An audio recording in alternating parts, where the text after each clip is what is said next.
A major victory for Donald Trump. Earlier today, we learned that the prosecution in the hush money case would not oppose his efforts to postpone the sentencing. The courts have now agreed the sentencing in the hush money case is postponed until September because of the Supreme Court ruling on immunity. Major victory for Trump. We'll see where that leads, so this won't affect the RNC. And then, of course, oh boy, there is a lot of news about Joe Biden. Other Democrats are now calling for him openly to step down. Leaked internal polling has come out showing that Biden is underwater everywhere. And it's looking like the electoral map is around what, like 330 electoral votes leaning towards Trump. They're not telling you the truth. But internal polling shows what they know, Biden can't win. And now they're entertaining perhaps Gretchen Whitmer, perhaps Michelle Obama. But we'll talk about all of that, my friends. However, before we get into that, head over to vaultdrinks.com/TimPool. That's me. Check it out. Vault Drinks. These are awesome, actually. I've got one right here. It's actually really, really good. I got sparkling black cherry. This is unlock your brain, energy, memory, sharpness, and focus. These guys are good friends, and they got this really great drink. No sugar, no caffeine. It's ketone-based energy. You know, we're big fans of that ketone stuff. They say Vault is the first ever Go BHB ketone high-octane brain fuel. Supercharges your mind and body that contains no sugar, no caffeine, nothing artificial. Be your best by speeding up your brain activity, boost your memory, reaction time, focus, and sharpness while reducing stress and balancing your mood. No caffeine, sugar, jitters, or crash, just pure brain power with Go BHB ketones. Vault isn't just for mental clarity. They say it also enhances physical energy and stamina, aids in faster recovery, hydrates and restores electrolytes, and promotes a good night's sleep. Shout out, that's vaultdrinks.com. And you can go to vaultdrinks.com/TimPool, where they've got an exclusive offer, offer for you guys. Save 10%. Check it out. We also have this QR code right there. Scan it with your phones. It'll bring you right where you need to go. So, again, special thanks to Vault. They're sponsoring our show tonight, but they're also going to be helping out with our show over at the RNC. So go to timcast.com, click the banner up top, and you can get tickets to our live show at the RNC in Milwaukee. Mike Lindell, Luke Rudkowski, Hannah Claire Brimelow, Libby Emmons, of course, I will be there, and you will too, sitting in that audience live. Click that link at timcast.com. Get your tickets now. It's coming up in a couple weeks. But don't forget to also click Join Us, become a member. We got a great members-only show coming up for you tonight at 10 p.m. If you're a member, you can actually submit questions and call in to talk to us and our guests. So I recommend timcast.com, click Join Us. But also, we can use your support. If you like the work that we do, you want to see us continue. Considering this election season is heating up, now more than ever, we need your support. We've already faced a couple lawsuits this year. It is what it is. It is what it is. Comes to the territory. But it's only possible that we've survived through all of this because you guys have become members and you keep the machine running. So smash that like button, subscribe to this channel, share the show with your friends. Joining us tonight to talk about this and everything else is Nick Sortor. Appreciate you having me, Tim. Who are you? What do you do? I am an independent journalist, pretty, I would say, known for yelling at politicians for a living, confronting them in places like Maui and East Palestine, Ohio, also at the Capitol here, right down the road. And yeah, I mean, there's a hell of a lot to talk about here tonight, especially on that front. Right on. Yeah, the Biden stuff's going to be really interesting. So thanks for hanging out. Absolutely. Ian is here. Well, hello, Tim. Nick, good to see you. Hannah Claire as well. Hi, everybody. Ian Crossland, happy to be back. It's been a while, been a couple of weeks. We were playing Magic earlier. Yeah, Tim rocked me like 3 times with some of these new decks he's got. Well, you wiped me out with the Cisse deck instantly. That was just... Did I? Yeah, I just scooped. It was a bunch of new cards, so a lot of when you're playing with new cards, you got to read the cards. That's, you know, it's a steep slope getting up, but once you're up there, it plateaus, and then you can just rock. It's like learning the guitar, I think. Yes. Hannah Claire's hanging out. I am hanging out. I don't know anything about Magic Gathering, but I'm glad you guys had a good time. I'm Hannah Claire Bremel. I'm a writer for SCNR.com. That's Scanner News. Follow all of their work at Timcast News on the internet. Kellen's here tonight. Yes, I'm filling in for Serge. He's currently on a mountainside painting a portrait. Is he really? A landscape. No, but I think that would be funny. He might be. Who knows, honestly. Who No knows? one Let's just knows say where he Serge is. It's a good image. But yeah, I'm Kellen, guys. Let's get started. Don't forget, it's MAGA month. Have you guys all changed your profile pictures to American flags yet? No, I I've haven't. not. This is where every company, you know, you got to change your profile. I only changed mine. I don't know if like Timcast News or anything changed their profiles, but I put the American flag up. So did you declare this tonight? I declared this like 2 years ago. Oh, okay. Oh, perfect. That July is. Are you going to observe? I have- with us? I will observe MAGA I have month, yes. declared that July is MAGA month. It was like tongue in cheek because of Pride Month, and I was like, July is MAGA month. Why are we celebrating one day of freedom when we could be celebrating a whole month of freedom? There we go. Perfect. Burgers, hot dogs, beers, sitting on a floaty in your pool. That's what it's all about. All right. cool. Let's see. That's right. Let's jump to the news. Ladies and gentlemen, from CNN, Trump's sentencing in hush money case is postponed until September after Supreme Court immunity ruling. Donald Trump will not be sentenced on his business fraud conviction until September. A New York judge ruled Tuesday in the wake of Monday's Supreme Court decision on presidential immunity. The delay in sentencing means the former president is likely to escape any concrete punishment for his felony conviction during the summer. At the same time, Trump's election bid has been boosted by President Joe Biden's debate flop that has Democrats wondering whether to replace their nominee. Talk about just, I mean, since Thursday, like the dam broke, everything's coming up Trump. He is just winning. This Supreme Court ruling, when did this come down? Did this come down on, it was Thursday, right? What day? The immunity win was yesterday. Yesterday. It's been a long 24 hours. Seriously. Can you believe that was one day ago? Right. I was like, that had to have been last week. No. I mean, you were expecting yesterday. to be last week because they don't typically go, like, On they had Mondays, to extend their I was like, term. wasn't Friday the last day? No, they did extend it. Trump is just winning across the board. This is nuts. And I actually expect, I don't know that Judge Merchan will accept. I don't know if it's going to go to Judge Merchan. Is Judge Merchan the first line in determining whether or not to overturn this conviction? Yeah. Yes. He's going to say, screw off. You're convicted. I'm actually surprised they even let them delay the sentencing hearing at this point. I'm shocked by that. Well, the Manhattan District Attorney's Office, Alvin Bragg, sent this letter saying, well, we think that their claims are meritless, but we would be okay with you delaying it by 2 weeks, right? So he was saying, it could go to late July, basically. Right. And it is interesting. I don't think Merchan likes Trump. I think he'd be happy to see him locked up, but it is interesting that he was like, it's going to be a lot more than 2 weeks. We really got to review this thing. Yeah, well, because this throws in a monkey wrench in the entire case at this point, because they were actually they were relying on evidence that was, The case is literally when Trump was president, he signed a check for his lawyer, and that's evidence out. So it's done. Absolutely. And so when that is your key point of evidence that you're relying on in order to try to get this conviction, and it comes out and the Supreme Court is saying, they haven't said this directly about this case yet, but, from every point of view that I've heard at this point, it seems like that's going to be the argument. I think Merchan's going to do everything he can not to have it thrown out entirely, but to have a new trial again. But obviously a new trial would probably not occur before the election. So all of this ran up. The other thing that happens is they're not worth anything. Right. So this is September 18th. It's sort of mid to late September. Hunter Biden goes to trial on his tax stuff on September 5th. So we're going to have these dueling trials on opposite coasts as everyone sort of looks at these two political families and say, like, what's going on with you guys? Yeah. Well, because taxation is theft, free Hunter Biden. Free Hunter Biden. I'm kidding on that front. I'm not a staunch Turns out we're hugely supportive of Hunter Biden. But the gun charge thing, I am all about free Hunter Biden. He should be pardoned. And I hope that the conviction gets challenged to the Supreme Court and they overturn that. Did they release the sentencing date for that? I don't know. What I can say, though, is it's not just this one case. Trump's going to win all of them now. Like, there's no way any of these other cases can stand. All of them required evidence that were official duties. They are using Trump's... And the Supreme Court makes an important point.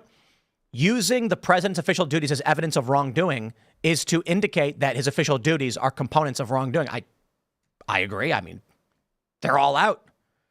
So he's talking to Mike Pence on January 6th. Official duties gone. He's talking to politicians, states, about election results, contesting the results. That's his out. He's the chief law enforcement officer of this country. I mean, how many lines did we see as the president? He needed to step in and do whatever, which we know he did, of course, send messages saying go home, whatever else. But everyone invoked this as his official responsibility to intercede on January 6th. So I don't really understand how that case could go forward. I mean, it is amazing to me that the panic and hysteria has become, well, now we have a king, when actually this is something that the Biden administration themselves are probably going to rely on so that no one goes after them in the future. Well, so the reason that this case in D.C. for the J6 situation is going to move forward is because the judge is Judge Chutkan. And I don't know if you know anything about Judge Chutkan, but she is a zealot.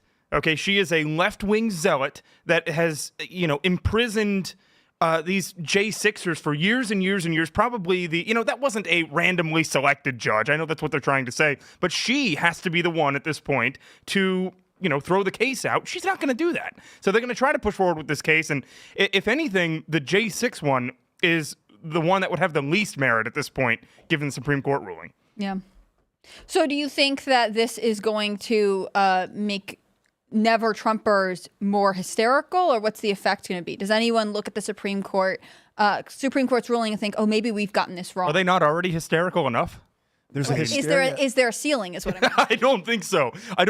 I mean, at this point, you're looking at, I'm sure you guys heard all, yesterday, the panic from the left. These Congress people that you'd never heard of in your life that came out of the woodwork and say, well, Joe Biden can just, at this point, he can just use SEAL Team 6 to take out President Trump or whatever at this point. I mean, just bonkers stuff. Or I can't even believe that it's almost like, are these people this stupid, or Yes. are they... They literally live in a world where they think being a rogue actor president killing your rivals is official duties. But hold on, think about this. Let me just point this out for a second. The reason why they're upset about this is because Barack Obama murdered 16-year-old Abdul Rahman al-Awlaki, an American citizen. He was born, I believe he was born in Colorado, and he grew up in San Diego, and he was visiting family that he had in Yemen, and Barack Obama ordered his death. And that's why they're scared, because to them, they have long known the president has the authority to execute Americans without charge or trial. And now they're scared that they can't do anything if that power is used against their interests. Now, I'm not going to say the average Democrat understands any of that. I'm saying at the highest levels, they're like, I don't believe there's a scenario where Democrats or Republicans are really worried that the Democrats are going to drone strike Trump or send SEAL Team 6 in. What this really means is Democrats know Donald Trump can order SEAL Team 6 to go after Democrat assets in foreign countries, and ain't nothing's ever going to be done about it. They've got assets in Ukraine that are probably operating illegally. You've got people like Hunter Biden, obviously, who operated illegally in Burisma. I don't think he's at risk of anything like that. But imagine if Barack Obama's killed, and I believe he killed, there's two I can name off the top of my head, Anwar al-Awlaki and Abdul Rahman al-Awlaki. Anwar was accused of being a jihadi, so Obama assassinated him. And then his son, who was not accused of anything, was killed in a whoopsie-daisy by Obama's administration claimed. Think about what happens when Obama murders Americans and they don't do anything about it, because Republicans didn't care either. Now, if Donald Trump knows that there's some asset on par with the likes of Anwar al-Awlaki that is assisting Democrats in some way, and he targets them, Democrats have nothing. They can't do anything about it. Is this because of the NDAA? Ever since they signed that thing, National Defense Authorization Act, that gave the president the authority to drone bomb a citizen because of their assumed that they're a terrorist? Well, the NDAA didn't do that. The National Defense Authorization Act is re-upped every year, but in 2012, it was the indefinite detention provision. It included a provision that would allow the president to basically rendition anyone at any time for any reason. They could grab you, put a black bag over your head, bring you out to the middle of the ocean, and put you on a boat and torture you for the rest of your life. Yeah, that's when I started speaking up about this craziness. And I think the Supreme Court's just solidifying that is the law right now. That's how the law reads. If you want to change the law, get rid of that provision. I'm fine with it. It just means impeach Obama. You have to impeach him retroactively for his actions that he took. And that's never going to happen because the Republican Party, for the most part, is totally down with it. But you got to impeach him and say that is a high crime. We hereby assert that action is a high crime and a misdemeanor, or a misdemeanor is not an official act. Then after you impeach and convict, then you can bring in criminal prosecution. But I find it really interesting that no former president has said anything about this at all. Nothing about the Supreme Court ruling. They're radio silent on it. And you're like, I wonder why. This is, of course they support this. Yeah, they actually do. Joe Biden supports this ruling. He's just not going to say that's not politically expedient. Well, it's not on a teleprompter, so he doesn't know. That's right. He doesn't know that he supports it or doesn't support it. I mean, that's the whole thing about all of this, really, which is like, and I said this last night, so I don't mean to be a broken record, but there wasn't a way that the Supreme Court could rule on this issue that would make especially progressives, but just even average Democrats happy, right? Because all of this is about fear-mongering. It's about saying, well, now Trump's going to be out of control and you have to go to the polls because otherwise, everything we know falls apart. When actually, I was referencing this before the show, if you watch the way Australian media and British media are covering this issue, they're reporting that it's a new law. It's a new law that is allowing to happen when actually, no, it's the Supreme Court's interpretation of existing law, and that's why the Supreme Court is there to settle these matters. there is a fundamental belief that somehow this is going to change everything when actually it's clarification of how we already operate as a country. And again, the hysteria is what they think will drive voters to the polls. So they need to be mad at the Supreme Court. They need to be fearful of Trump to have any action with their party. So in reality, nothing has really changed with this ruling at all because, this wasn't even necessary. It was always understood that presidents had a level of immunity, right? But this wasn't a problem until Joe Biden decided to weaponize the DOJ to go after his political opponent. That's it. That's the only reason we're even talking about this right now. It's a little bit of a tangent here, but I've long thought the Supreme Court needs some sort of term limit because I think with life extension coming up, you're going to see 150-year-olds, 130-year-olds, Ketanji Brown Jackson, 80 years from now could still be on the court. I agree with that. I wouldn't agree with the idea of like term limits, but I do agree with the argument of life extension because we are going to get to the point where you're right. Ketanji Brown Jackson will be hooked up like Mr. House in New Vegas to a gurney with tubes coming out of her, and she's gonna be like, well, I mean, that was a whole rumor about sort of like Ruth Bader Ginsburg, though.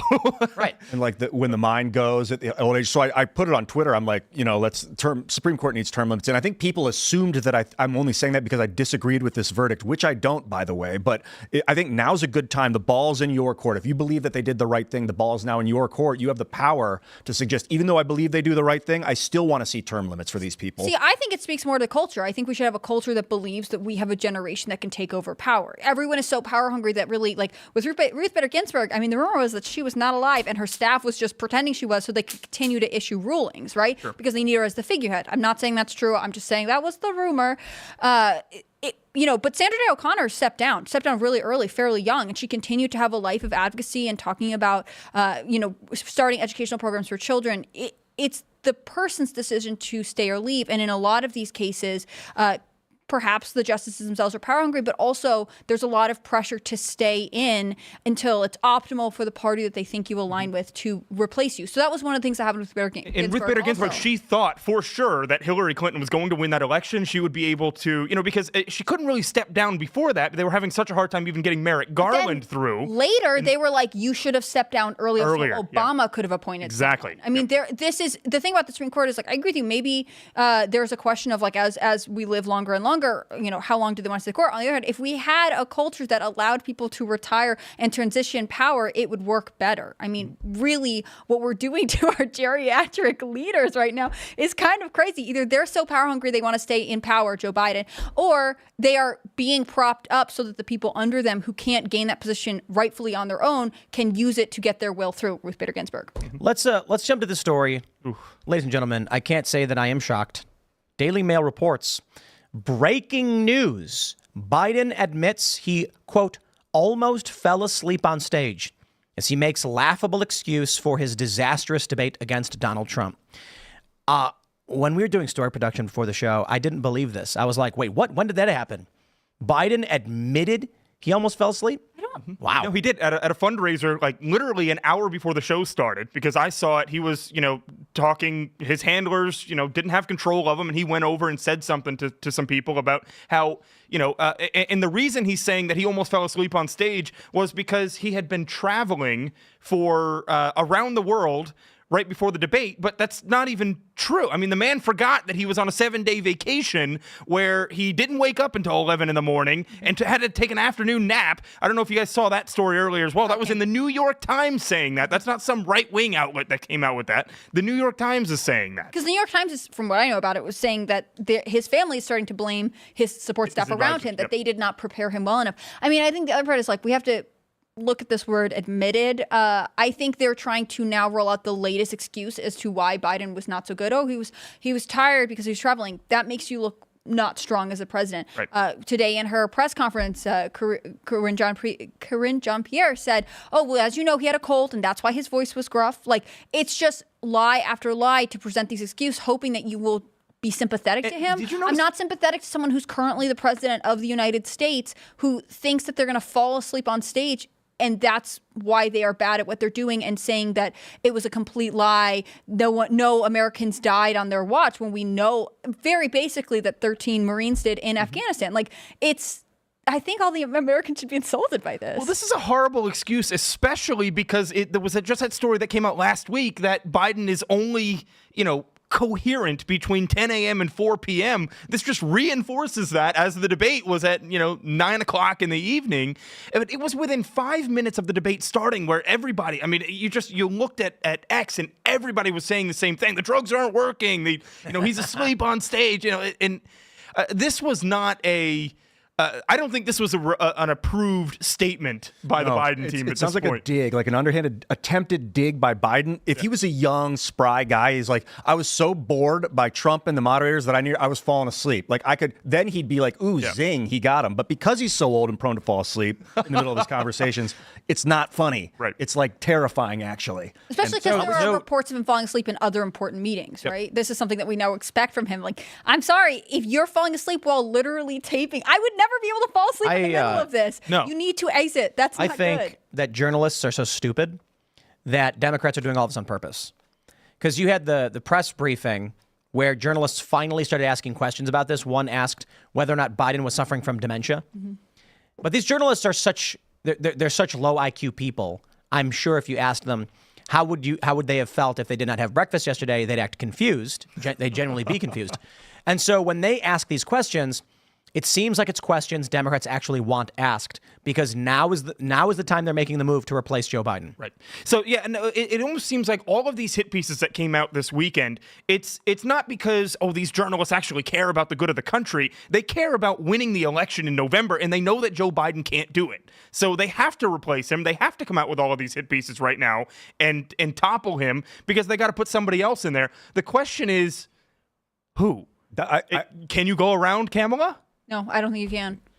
One of the things is, I think, and I could be wrong, I've read very, very basic stuff on this, but all of the money that's been fundraised by the DNC for Joe Biden can only go to Kamala Harris if he drops out. From what I read about it, I could be wrong on that, but that would be a huge loss. I mean, that's hundreds of millions of dollars that can't go to Gavin Newsom if they were to try to put him in, or else it has to continue on this ticket of Kamala Harris. But you can't even get rid of Kamala Harris to begin with because she's a DEI hire at this point, right? And so how do you get rid of the first black woman vice president? How do you kick her out of the way and be like, okay, yeah, we're going to install this white guy out of California? Get her to quit first. To be get her to quit first. Well, there you go. There was somebody floating this with, okay, well, expand to the Supreme Court and put Kamala Harris on it. That would get her out of the way, but it sounds like a terrible proposition. And they're also on a limited time, right? They're not going to be able to expand the Supreme Court and get Kamala in before the DNC, before the election. Right. Even if these things were hypothetically possible, there's no turnaround. We know how slow government moves. I mean, Kellen was talking about this before the show, but AOC being like, I'm going to impeach the Supreme Court right as soon as we get back. They're actually kind of on pause right now. There's only 4 months until the election. Kamala is not going to get guaranteed a spot in the Supreme Court before the time comes. But this sort of confirms everything that we have been talking about, or at least I've been saying on X for months now, is that they only agreed to this early debate because they needed this option. They needed to have this option where they could nuke Biden, throw him to the side, and still have enough time before the convention to renominate somebody else. I think the timing's intentional. The timing is absolutely intentional. They waited this long on purpose. They knew they were going to swap out Biden a long time ago, and they dragged this out as long as they could. Perhaps because they want to make it very, very difficult to drum up opposition research. Republicans have no idea who they're up against. Let me stress this. Right now, I think it is fair to say the Republican Party, Donald Trump, and the American people have no idea who the Democrat nominee is. Yeah, it's either going to be Michelle Obama, Gavin Newsom, Gretchen Whitmer, Hillary Clinton, doubtful, but who else? I don't think they can pull Biden from the ticket. What if they did still gonna be on it. Michelle Obama Newsom with Michelle Obama as president? Yeah, something like that. She's been saying for the longest time that she won't do it. She won't do it. But as we know, that doesn't actually mean she won't do it. No, she'll come out and she'll say, we all saw that debate and our hearts go out to the Biden family, but we can tell he is not prepared for a second term. But so as much as I don't want to do this, I am going to do what is asked of me, and then she's on stage. Okay, but how do you do that without Biden resigning? You can't say that and then still have Biden as president for the next, 6 months. He's going to have to resign. I think he will. Well, you also have the DNC. You think he'll resign? This is how you get rid of Kamala Harris. Joe Biden resigns. She becomes president for that time. And then Kamala says, there is no reasonable world where I will spend the last 4 months campaigning instead of doing my duty to this country. The excuse will be, It's impossible to launch a campaign at such last minute, 11th hour. I'm going to do what I can to help this country make it through these next few months, and I am happy to see Michelle Obama run. And that's how you get I got to say, maybe I should go predict it and make this bet, because I'll tell you what. How do you get past Kamala Harris? You say she's a DEI hire, right? Many people are like, you can't get rid of her. She's next in line. Yep. Michelle Obama. If they threw out Kamala Harris and said, Biden's resigning and we're bringing in Newsom. That can't happen. DEI revolt. However, Kamala Harris becomes acting president 2-3 months out, maybe 4 months, maybe real soon. Biden says, I'm not a young man anymore. I've done everything I could. There are some people who want to step in and I respect it. I'm resigning. Kamala Harris takes over as president, says, I'm going to, they say, Kamala, are you going to take over the campaign and run? She goes, no, I'm going to do my job. And that is, as acting president, to help this country through an emergency. There is absolutely no time or capability for me to launch a campaign, and I'm fine with that. Michelle Obama then says, Kamala, that's so magnanimous of you. I will step up because if you've made this sacrifice. And then the DEI crowd says, Michelle Obama, that's even better. So for whoever from the DNC is watching this for opposition research, I think I'd use that, actually. That's a pretty dang good plan. My proposal was, for the deep state, Joe Biden's on stage at a rally, and mid-sentence talking about Batacalf care, he goes, Gavin Newsom runs out, throws his jacket off, saves the president's life. They mention in the news that it was a mere cardiac event. The president is okay, but we don't know if he'll be able to go on. He's going to resign. Gavin Newsom then says, I'm no hero. I was just doing what any good red-blooded American would do. He goes on every single television station where they all praise him. Even Fox News says, we may have our disagreements politically, but Gavin, you saved the president's life. Then Kamala Harris does the whole scenario of, I can't launch a campaign right now. That would be ridiculous. I'm going to do my job. Gavin Newsom says, I wasn't planning on running, but the people have called my name and they've called me to action. That's how you get Gavin Newsom.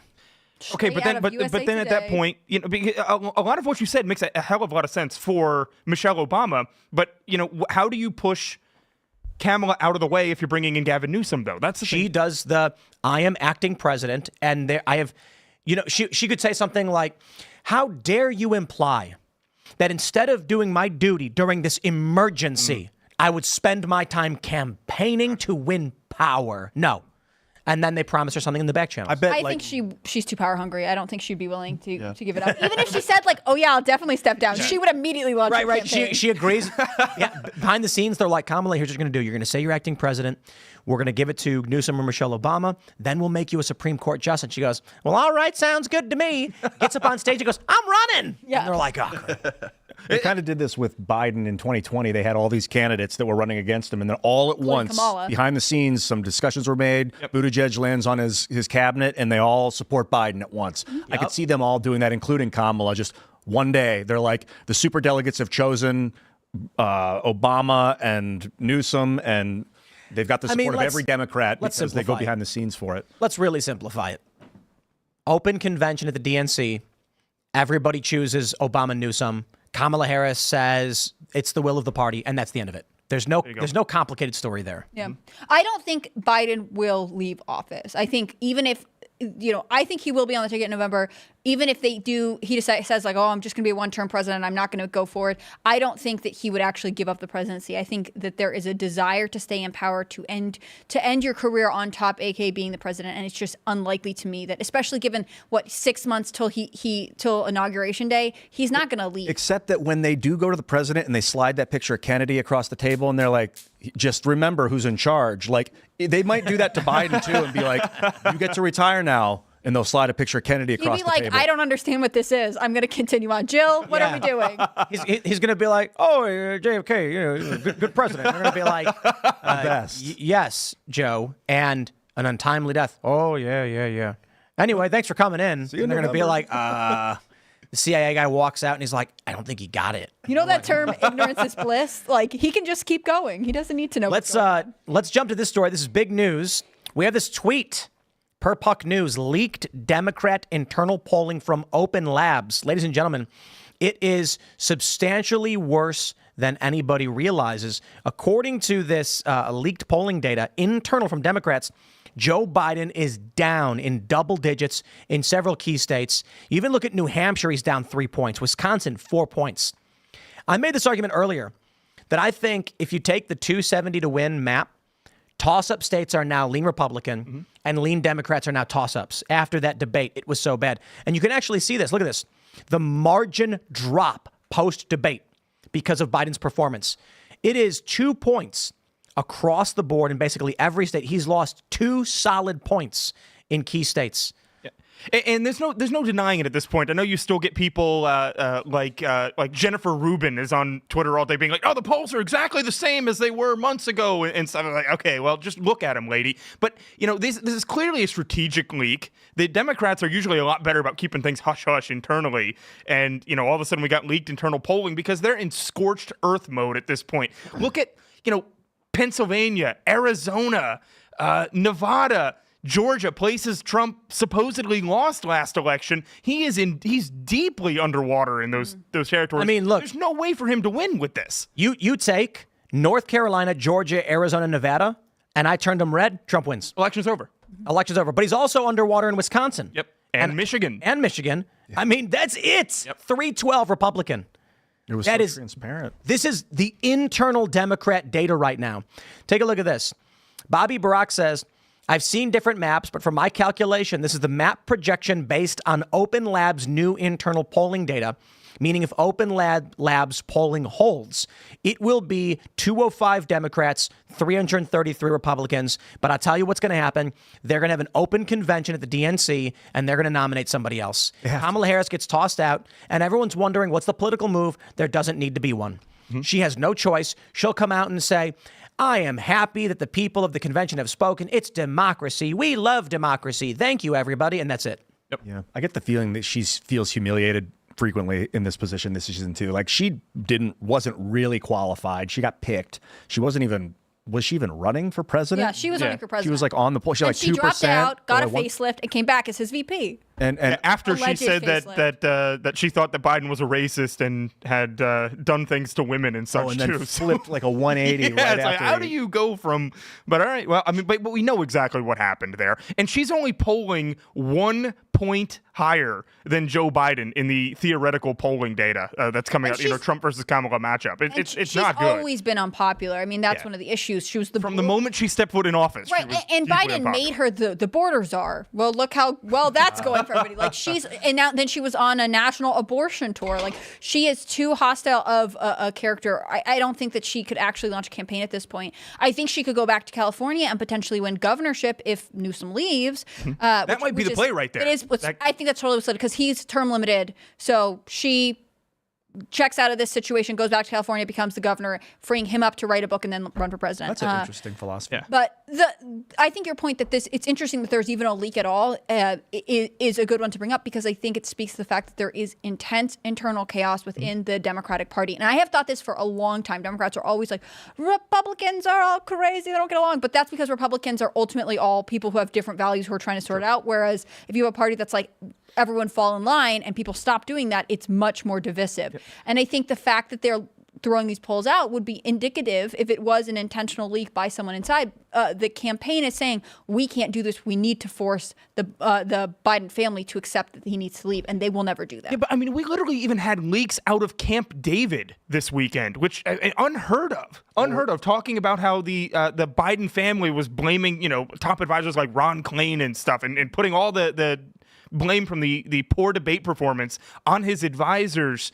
Intense internal division. Yeah, exactly. We heard about that Biden's sleeping hours or his awake hours are from 10 to 4. And I mean, all of this happening at one time, they're trying to force him out. I heard his advisor, when they were prepping for the debate, was basically prepping Biden to face a hostile Trump, a Trump that was going to insult him and make fun of him. So Biden went in expecting that, and Trump was just super chill. Yeah. And Biden just stumbled around on himself. That was great. I always didn't want Trump to come off as hostile because that was the big criticism of him in 2020, right? That he was too, aggressive and whatever else, and it made Biden comparatively looked kind of calm and cool. Yeah, so the Biden camp demanded that there would be a mute button and no audience. I think both of those things backfired on Joe Biden because Trump couldn't just keep speaking. I mean, there's nothing that he could say. He could not railroad Biden even if he wanted to. And, Trump's a showman. If you have an audience, you're trying to get a reaction out of the audience as well. There was no audience to get a reaction out of. And so Biden had more than enough rope to hang himself. I thought it was perfect. Yeah, it's also interesting because I could be misremembering here, but I'm pretty sure the first person to talk, despite being muted, was Biden. So there was a level of there were these rules that were supposed to hurt Trump, but it seems like Biden was the one suffering. And I think ultimately all of this comes down to what is the perception of the American people. And it's not one that I think is recoverable because they have damaged themselves on two fronts, right? Joe Biden looks weak. He looks lost. He looks confused. He looks like he doesn't know what's going on. He keeps saying Trump is lying, but there are very obvious, clear signs that he was lying, or at least misremembering, which is also not good. But then also, for months, the mainstream media, which, as we know, is largely an apparatus of progressive or democratic causes, said everything is fine. Anytime a right-wing person says that something's up with Joe Biden's balance or memory or walk or anything, they're crazy. They're conspiracy theorists. They're, disrespectful to the president. And then he came on stage and it was not good. He did not seem like a strong, healthy man. What really kind of cements all this that he's not going to be the nominee is that Jake Tapper and Anderson Cooper are going so hard against him and pointing out that his dementia, or if it's Alzheimer's, I'm not sure. They're different, obviously. But they're basically controlled by by CNN, their company, parent company, which is controlled by Five Eyes, the Imperial Spy Club, whatever you want to call it, the deep state. And so all the signs are there that the deep state has decided to allow this criticism of the guy. They wouldn't do that if they wanted him to win, and they're not going to let him win if they don't want him to win. The DNC gets to pick their own candidate with superdelegates. They have zero chance. Biden in no way gets any kind of popular opportunity. It's whatever the DNC wants to do is what they're going to do. Right. So the polling data extended that shows Biden, Buttigieg, Harris, Newsom, and Whitmer, no matter who it is, they're underwater. Trump only needs North Carolina, Arizona, and I believe Georgia. So let's do this. Let's reset the map and say North Carolina, Georgia, Arizona, and Nevada. Okay, so that still puts him a little bit shy. So let's throw in, I guess he would need at least one more. Buttigieg, they say, they're claiming Buttigieg is doing the best. North Carolina, Arizona, Georgia, Nevada. He would need one more state. But to be fair, how are they doing in PA? Looks like Democrats are doing moderately well in PA. I think Michigan probably doesn't make the most sense. The state that makes the most sense is probably going to be PA, which looks like they're all underwater. So if Trump secures that based on this polling, no matter who they bring in, Trump wins. I mean, right now, Biden is underwater in PA. Buttigieg is only underwater by 0.4, margin of error. Harris is underwater by 2 points, Newsom by 1.3, and Whitmer by 0.3. Michelle Obama. It's got to be Michelle Obama. There's no other. And look, this isn't something I want to say. Michelle Obama doesn't want to do it. Well, why believe that? Right. I think that she has a really nice life. She and does. She doesn't So did want Trump. this. So did Trump. Look, she's not running for office. I mean, Hillary Clinton was first lady and then ran for governor of New York, right? Michelle Obama's been hanging out on yachts and raising her kids and doing whatever. Private jets around the going on world. her podcast. Great. Like, she did not make any forward political moves when they left the White House. That's very different from Hillary Clinton, who we know if they asked her to run, she would run this right is now. also- But Barack Obama looks over at Michelle and he goes, Michelle, if you don't run, I'm going to jail. So you got to do it. That's it. Yeah, but it's also about the Obama legacy as well, because Obama has tied himself so tight to Joe Biden now, especially doing all these fundraisers, going around the country with him, and he's basically dragging Biden along. It's going to look awful on Obama and his legacy if this is just if everybody totally melts down in the Democrat Party. So it's interesting that you say she is his savior. It's interesting that you said it because I have felt like since Joe Biden announced he was running for office, the Obamas have been trying to distance themselves from him. Well, they wouldn't endorse him in the primary. They wouldn't endorse him. Anytime they've kind of talked about him, it's been sort of muted. Even Obama's last tweet being like, bad debate nights happen. Like, it did not seem like a really strong supportive argument. It was sort of like, yeah, I know that guy, and like, be nice to him. It's, it's kind of sad. But that's not how the people see it, though. I think it is how they see it. I think people know that the Obamas are distant from Joe Biden, and I think that there's a level of like they expected there to be more buddy Obama presence at the White House, and I do think Obama, especially his staff, have huge influence on the Biden administration, especially at the staffing level. But I think Obama himself does not believe that he has a real strong connection with Joe. It's always seemed to me the perception for me has been that the Biden family is always trying to point out how close the families used to be, that their granddaughter and one of the Obama daughters were graduated the same year, than whatever else. It's always the Biden sort of trying to lean on the Obamas, not the other way around. I want to pull up this tweet from Glenn Greenwald. Really interesting here. CNN admits something unbelievably embarrassing. Many in the media failed to report more on Biden's cognitive issues because they feared, quote, blowback from the White House and Democrats, or worse, age stories angered the White House and the liberal Twitter sphere the most. Wow. These people are in a cult. Okay, they are so terrified to offend, they won't say it.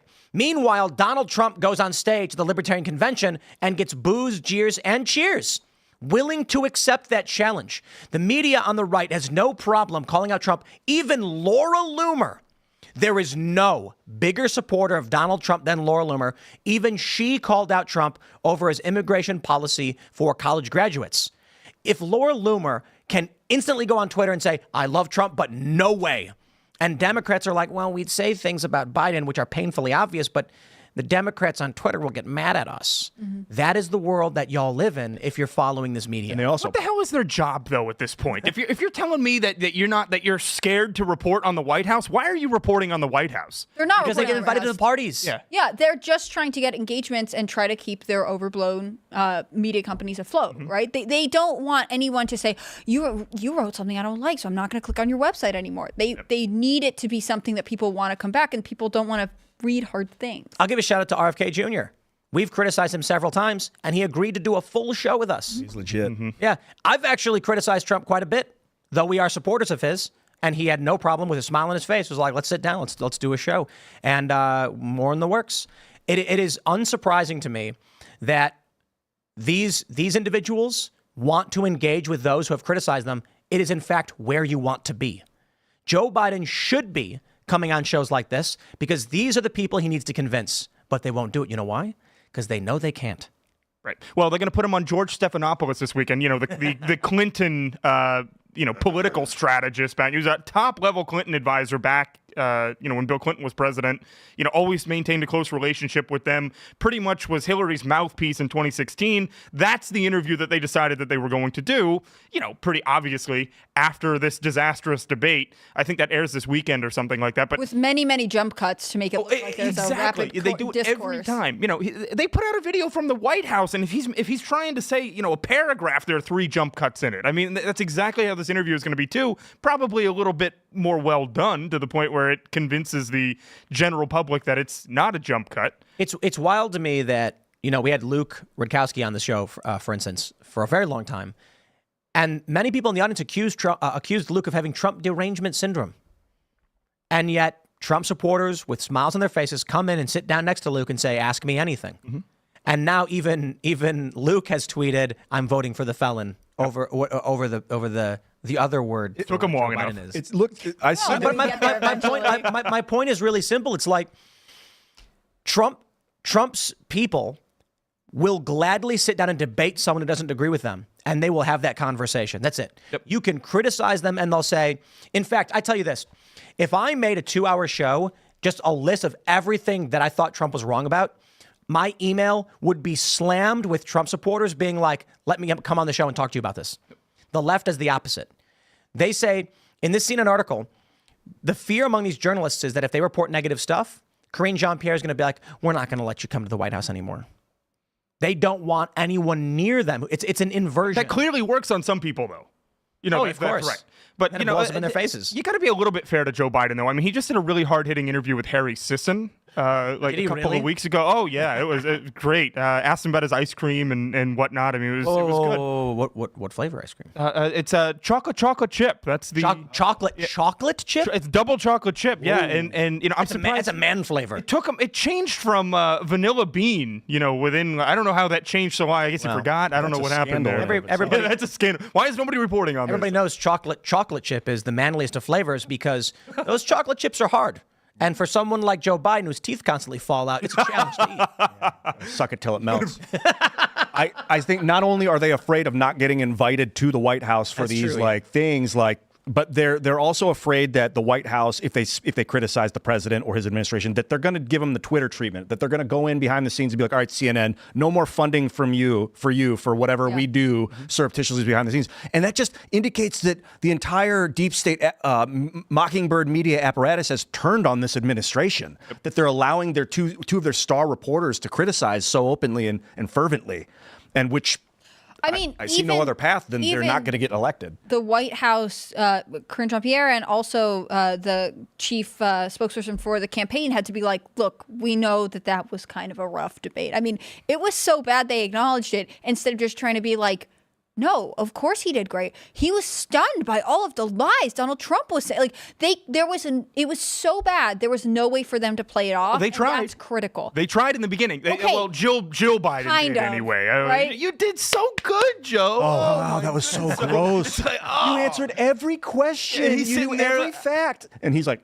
that is crazy. That's the Remember the craziest video thing. of him basically crying on stage? You see that? No. He really wanted to go home. At the NC, I think so. He's probably really tired. Yeah. Jill's talking, and he's sitting there with his face just like this, like, and people were saying he was crying. And I'm like, he kind of looks like it. I bet he's He humiliated. doesn't want to do this. He does not want to do it. But you know, now they've got, obviously, the family at Camp David this weekend, you know, another leak that came out saying that they were all telling, keep fighting, Joe, keep fighting, Joe, keep fighting, Joe. That's what they were telling him. And now you've got Hunter Biden going around to White House meetings with him. Even to the point where his advisors are asking what the hell is happening. That's a quote from one of the advisors to, I believe it was the New York Times today. They did a report on that. Nobody knows why Hunter Biden is with him, but that's because, you know, Hunter Biden is basically they're being charged at this point to make sure nobody gets too close to Joe Biden to convince him to drop out. They're like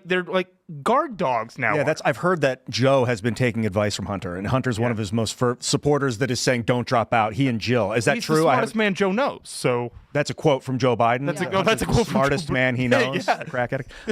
So I don't know why, you know, that's sad, but that's weird. Like, I mean, they're probably afraid that if Joe doesn't get into power, the family's going to get arrested and exposed and things like that. I also think no one wants to go out in a moment of weakness, right? Like I assume on some level they just want to stay in power because of the benefits and the influence, whatever else. But also, I doubt that any of them wanted to be like, your dad was so senile and none of you would say anything. Like they want it to be on their terms, if at all. And really on their terms is 4 years from now. So you're saying that they could potentially be trying to prop him up a little bit right now by doing these, like he did this speech yesterday, you know, where I'm sure he was practicing all day for it, you know, after the naps and such, where he comes out and, you know, tries to, you know, in his orange makeup. Or even the rally right afterwards in North Carolina, right? And his campaign pointed to that, saying, oh, well, he was great then. So obviously it's crazy to even talk about debate. Stop talking about it. I mean, they don't like that answer. But the reality is that when you're the president of the United States, the leader of any country, you are probably going to be under a tremendous amount of pressure. And there are probably a lot of moments where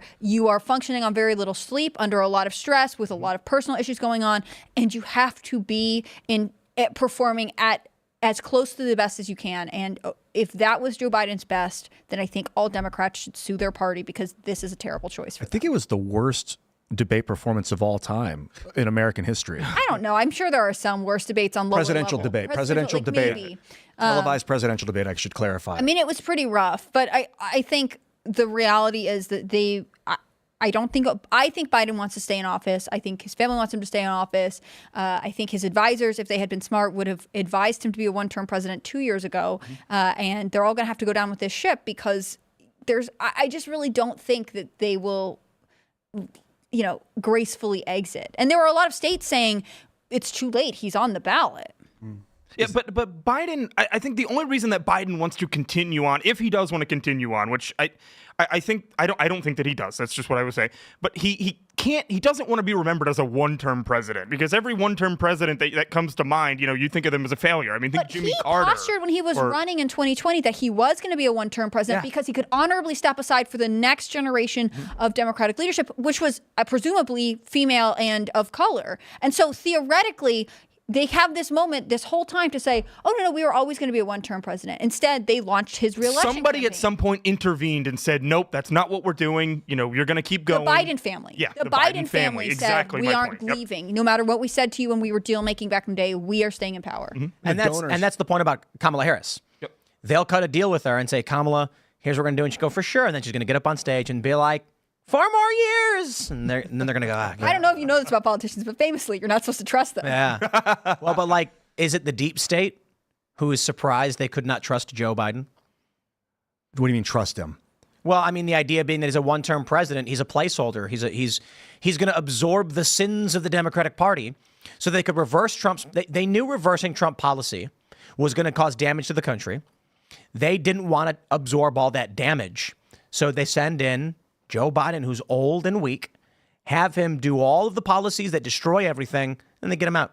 Then they bring in somebody else like Newsom. Yeah, I think they wanted to trust him, and now they know they can't, and that's why they're letting their hounds loose. And I mean, like Anderson Cooper and Jake Tapper. Or it's all the plan, man. It's all the plan. Well, it's not that they don't trust him because he's basically a puppet at this point. In my mind, it's because he's not useful anymore because he can't win. So of course they'd want to use him for another 4 years, but they know that they can't. It's over. It's over for Joe Biden. He cannot win. Everybody knows that at this point. And even if he's on the ballot, you said he's on the ballot in a lot of states already. I think even if he wins or gets that, then the DNC superdelegates can say, we choose Nick Sortor. Isn't that sort of what they did to Bernie in 2016? Didn't they? As far as I know, yes, I think so. He couldn't win anyway because of the superdelegates. Even if he won the majority of states, he still they were going to pick Hillary Clinton. Yeah, they were going to pick Hillary one way or the other. And I think is Bill a superdelegate? He was her own husband was one of the people that gets to choose. That is based nuts. on nothing at all than who he wants to pick. He can pick anybody. He can pick absolutely anybody. Do you know how many superdelegates there are? How many of them convene and collude? I don't know off the top of my head. I know it's a huge portion of them. I pray that my friends that consider themselves Democrats understand the danger of allowing a relatively small group of people to just select your candidate. There's nothing democratic about the Democratic Party. Oh, I know. In name only, you might say. Right, in name only. Literally ironic that they would call themselves Democratic and work in such a fascistic way that they choose the candidate for you, even though you vote for somebody else. That's insane. Well, that's what I'm wondering is, right, so we've gone through all these names about who would replace Biden, but with Gen Z supporting, like, just being so anti-Israel, would there be any Democrat that could even have a chance? Like, I think that's something we haven't talked about. It's got to be somebody that hasn't talked about the issue right now. And I think, Trump has done pretty good at kind of staying away from that issue for the most part. He said a little bit more at the debate, but it was just so overshadowed by everything else that was going on with Biden that nobody's really talking about it. But I don't know. Does anybody even know what Gavin Newsom's stance on? Maybe he probably put out a supportive tweet for Israel at one point, but he hasn't been engaged in the issue. Like a lot of Democrats, he's postured on both sides of the issues. Exactly. But that's actually not good enough for Democratic voters, which I find fascinating, right? And it's an age divide in the party. I think a lot of older Democrats are like, no, we have to be behind Israel 100%, and younger Democrats say, no, genocide, Palestine. You know what I mean? So the reality is, I don't know, especially 4 months out from the election, that there is an obvious contender, because I'm sure, how many of these protests were happening at the University of California campuses, right? Some of the worst ones. Some of the worst ones were in California, which means that Gavin Newsom had to respond to them, which I'm sure means that there are progressive activists that think he's awful and in bed with Israel and whatever else. And, this is something that I think there is not an easy way for anyone to navigate away from. And I think ultimately that's why the DNC will rely on scaring people, right? You can't let Trump be the one to pick the next Supreme Court nomination. I saw a post on social media where this girl was saying, I don't care if he's in a coma, I'm voting for Biden because it's about the staff that's behind him.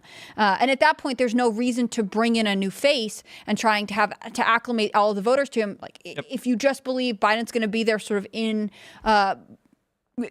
presence only, and that you're voting for the staff, you don't need them to swap out a candidate because you don't believe in it anyways. I can't believe we're at that point where there are legitimately people that are being like, yeah, well, we don't know who's running the country, but they're probably decent people. They don't know, and they don't seem to care. It's just they've been told to hate Donald Trump. So they're going to continue hating Donald Trump. They can't really give you a reason. Vote blue, no matter who. Vote blue, no matter who. I was talking to my sister the other day, who is not involved in politics at all. She liked Joe Biden up until the debate. But now I'm like, so what is your biggest concern with President Trump? And she's like, oh, well, his Project 2025. That's the line that they're using at this point where, it's like, oh, well, Trump is he's going to come in and he's going to do all these. Project 2025 isn't even his platform. What is it? It's something that the Heritage Foundation put out. Think tank drafted They're just trying to list come of up with, policy plans. policies, and also like, hey, we'd like to staff this way. Like, it's not that threatening. But they have been like, because I'm so scared. And it has nothing to do with Donald Trump at all. It's just a think tank putting it up. But the Democrats are using it as a scare tactic. So even people, if you get your news from TikTok, you think that this is all Joe Biden's plan or Donald Trump's plan. That's all they got. Let's jump to this story. We got this from Interactive Polls. Polymarket. Will Joe Biden drop out of the presidential race? In May, 13%. In June, 26, 21%. July 2nd, 50%. So those who bought in May are very, very happy where they are right now. Now, here's the thing you got to understand about these betting markets. It's not like sports betting where you say, like, money line, I think so-and-so is going to win. They do, you get paid out. The way the betting markets work is that you'll go to the betting market. It'll say, chance for Joe Biden to drop out 13 cents, or like Predict It does this. You'll say, okay, I'll buy 1,000 shares at 13 cents each. Then, when it jumps to 50, you can sell all those shares. You profit. Mm-hmm. Or you hold onto them, hoping Joe Biden does drop out, and then you'll get $1 for every share you bought. But there are a lot of people who made money off this already by buying in that Joe Biden would not be. Imagine this. You go on Predict It. Check this out. Will Joe Biden resign during his first term? 26 cents. So if you bought when it was at 11 cents on June 25th, and it's kind of funny because anybody paying attention like we were, anybody who watches this show knew the debate was going to be bad.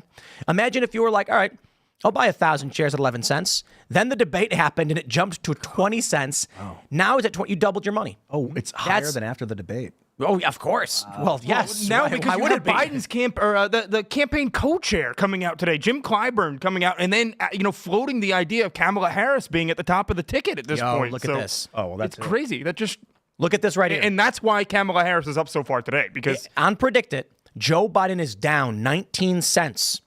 So this means you look at this. You could have bought Kamala Harris, Newsom at 8 cents. Kamala Harris at 23 cents. You could have bought shares of Harris June 26 for 5 cents. Look at that, 5 cents. And now she's at where she's currently at 29 cents. Wow. 600%. 600% return. Not that I'm advocating anybody do anything like this. I'm just saying. I kind of feel like, I bring this up all the time. We watch the news all day, every day. We know what Nancy Pelosi's betting on. I'm like, I should trade stock. Right. Because I'm like, how am I missing these stories? We all knew the debate was going to be apocalyptic for Biden. We could have got in on that. Tell you though, I had no idea it was going to be that bad. His voice. I don't know if you guys were shocked back the moment. On this show, the first word out of his mouth, everyone went, whoa! I was flipping back and forth from you guys and Luke Rudkowski's show, but I had to keep the volume because I wanted to lock into the debate itself. And God, the moment his voice, it was another man. I'd never seen it before. I'd never seen. Well, that's when they immediately started dispatching people to start leaking. Oh, well, Biden has a cold. They came out and they started. He's had this cold for like 6 or 7 months now. I mean, if you heard him when he was speaking to the press in Paris during the D-Day Remembrance ceremonies, he had a really raspy, gravelly voice that's been going on for a little while. And at the time, they were like, how dare you say that? It's crazy. That's fake information that there's anything wrong with his voice. I mean, the White House, they are there to serve Joe Biden. So the fact that they're lying to the American public to make him look better is not super surprising. We just don't love that. Mm-hmm. But then it was the media just parroted all the same information. There was no one saying like, no, I know that I heard that his voice is bad. I mean, one of the problems with him on stage the second he started talking is that we had this sort of thought that, well, maybe it's just like 90 minutes and he'll pull it together and he'll drink the Gatorade and whatever else they give him and he'll really come out strong. And it was weak from the get-go. Well, the bar was so low, too. The bar was so low because, honestly, I won't put you guys into it, but I set the bar really, really low based on just, tweeting about it and being like, there's just no way this is going to be, the debate of the century if you're a Trump fan. And it's like, and then coming into it, I'm like, okay, well, he just has to not be a corpse. And he's going to claim victory because that's all that anybody expected. But he couldn't even do that much. I think that's why the betting market was so, skewed toward Joe Biden staying in the race and such before. And then now it's... This is the news cycle from 2020. Stay alive, Joe Biden. Democrats need little from the frontrunner beyond his corporeal presence. Well, they're getting less than they need. No. Exactly. When they were claiming it was cheap fakes, when we were calling out Joe Biden's failing health, they knew they were lying the whole time. That's why I'm saying this is part of the plan. CNN all of a sudden is like, that performance was terrible. They knew back in 2020 when The Atlantic wrote this. They knew the dude was on the verge of death. I'm wondering, did Jake Tapper not know? I mean, he was in the room with them like 30 feet away from the guy, so he must have been like just rocked to the core by how decrepit Joe had become. But like, Democrats believe their own propaganda. Right? They are not allowed to question Joe Biden's health, and they were told, well, he's fine, it's fine, and he really doesn't do that many interviews. So they were falling in line with the thing that they were being told, and I think that's sort of what got them into this mess. I think there are insiders who know how bad it is, and they were sort of hoping everyone would turn a blind eye, but it was so undeniable. And then everyone, including the voters, but a lot of people in the media, they believe that if the White House says Joe Biden's fine, he's fine. They believe their own propaganda. I still think Dana Bash and Jake Tapper were there to save him. I think they were still on his team, but it was so bad that they couldn't even do anything about it. I mean, you saw Dana Bash at points. I don't know if you guys saw this video or not, but there are times where she's on camera, like pointing to get his attention, to be like, no, look over here. Jake's asking a question. And, so they were actively trying. And they look stressed to me. They're professional news people, so they have a bit of a poker face. But there was a level of I don't think it was a comfortable position to be in. Right. And I think that was apparent to everyone. We talked about last night on the show when Joe Biden was trying to get off the stage after the debate. They didn't look shocked. This is not news to them. Like they've known this all along that Joe Biden's not in a good place. Like he's not fit. When he couldn't bend his knees and his wife had to hold his hand to get him down one step. I mean, I think the reality is there anything that Joe Biden could do in the next 3 weeks to really win back the confidence that he has shaken in the American If I see him going for a jog and like talking normal, yeah. No, I was about to say golfing. If he goes golfing and really does whatever he said he was going to do. If he can get that 6 handicap again. If he beats Trump. Yeah. Trump-Biden golf tournament. That's where it's at. Wasn't that what Dave Portnoy said? He was like, forget this. It's settled on the golf course. A 6 handicap. That's nuts. That's a ridiculous thing from him. That was what shook Trump the most. He was just appalled by that. Well, Portnoy had that funny tweet where it's like, nothing Biden said phases Trump until he mentions this. He has a 6 handicap. And then Trump nearly falls off the stage. Yeah. Well, then Trump hit him on that, and then he started backtracking a little bit, and then the next sentence was 8 handicap. Yeah. So it went up. So not a 6, it was an 8. It became an 8 after Even that. Even 8's crazy. Yeah, it is. It's crazy for me, and I grew up golfing. You know? Well, I love Trump's. 6. I've seen your swing. There's no way. Which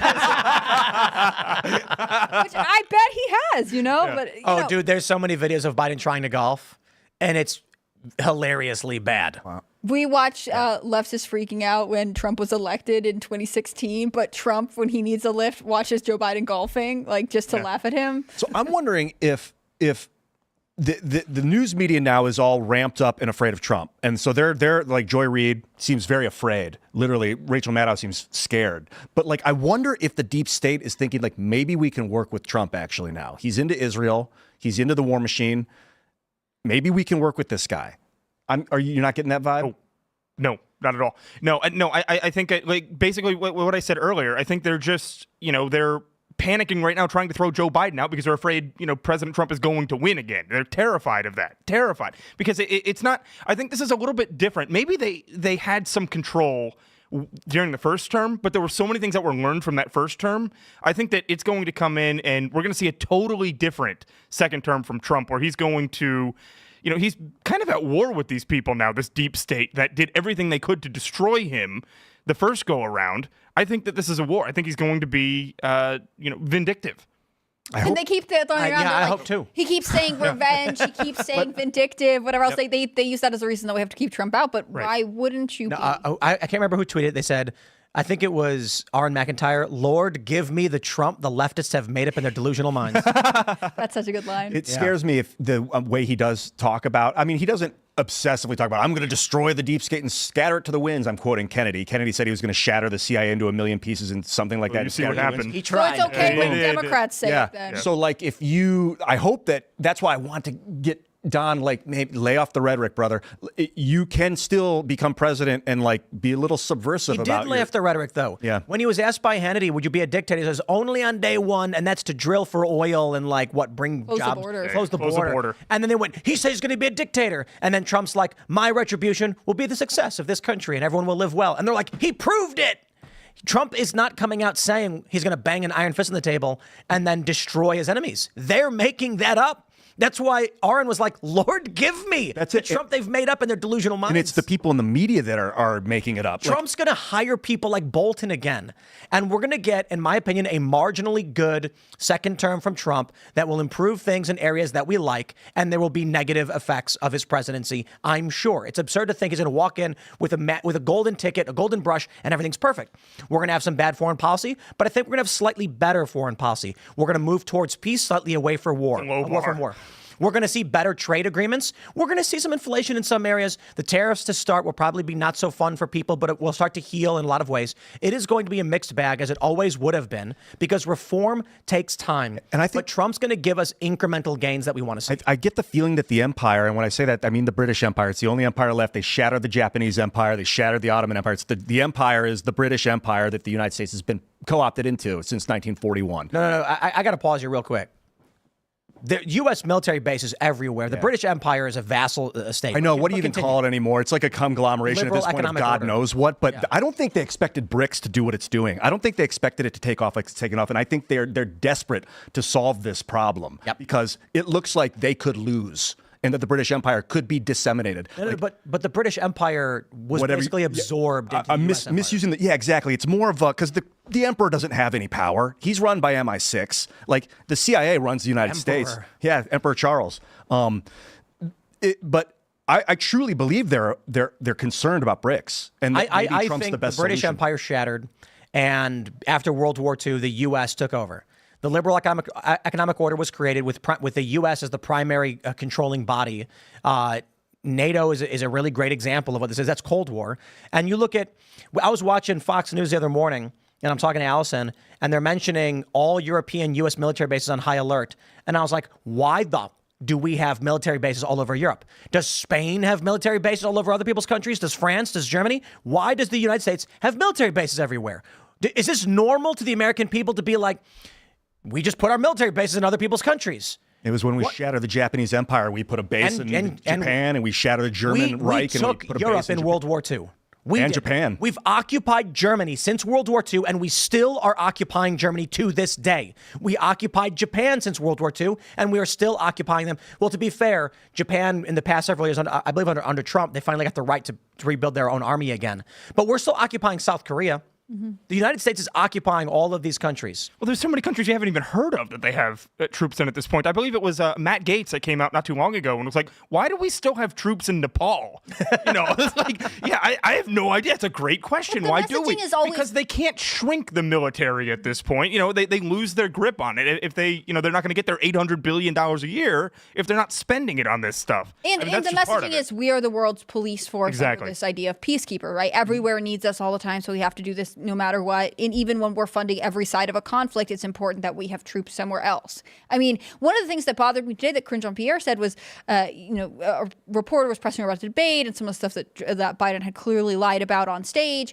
And she was going through it. And she at one point was like, with Afghanistan, it's a really tough decision and whatever else. But she was saying basically Biden makes decisions so that there are no American men and women in harm's way. And that's just fundamentally that worked out well for true. the 13 in right. Kabul. This is fundamentally not true. And I think that's one of the questions with why do we have military bases everywhere? Like, do we really need to be there for the good of America, meaning the American people, or for the good of the government and the industries it props up by having them there? To me, those are actually different things now. Yeah, it's a good question because, what the Nazis did was pretty terrifying from my perspective right now is what I'm looking at. What the Japanese Empire did, that was pretty terrifying. That blitzkrieg they did through the Pacific, the annihilation of the Pacific American fleet, the conquest of the Philippines, all these crazy things that happened really fast too. So not having any defensive military capacity globally could allow for a nasty global provocation. So it is not the worst thing to have defensive structures all over the place, but at the same time, what's it costing us? That's what Alad Eliyahu says. He says, okay, if we are not the global police force, who steps into that role? Like, have we set precedent now as the United States in this like idea that there's going to be one superpower that patrols the whole planet? And that's his case for like maintaining our current military industrial complex, you know, because will China step in? Will Russia? You just mentioned BRICS and the rise of that. The Chinese are very coordinated. I see a lot of videos out of China. I don't know what's real and what's not a lot of times, but like the way they move together. I think that's how they like it. I think that's intentional. And they want you to see these guys, like you see them all climbing up the hill, like a big line, the centipede of all these men, just like left, right. Like they are arming themselves for war right now. They are training their citizenry for war right now. Whether or not they're going to war is to be seen, but they're getting ready for war. And I mean, they are on like a civilian level, like they are just pushing these people to coordinate. Even the kids, the way they bounce basketballs and then jump to the right and bounce the basketball and jump to the right, like they're training these kids to become soldiers.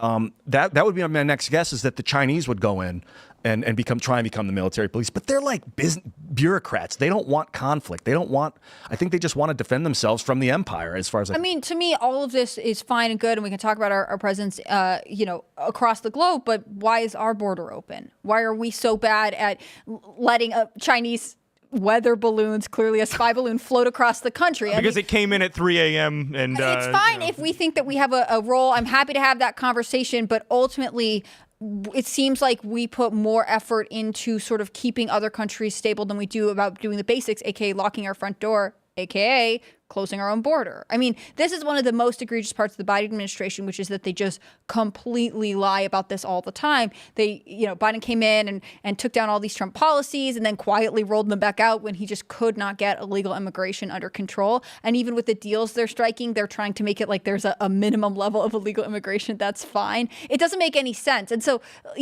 I think all of this has to come back to like, are we doing, is the government functioning in an optimal way to serve the American people? And whether that's by having military bases that we can deploy our troops to in who knows where, or are we making sure their communities are safe by protecting our borders and being sure of who's in the country?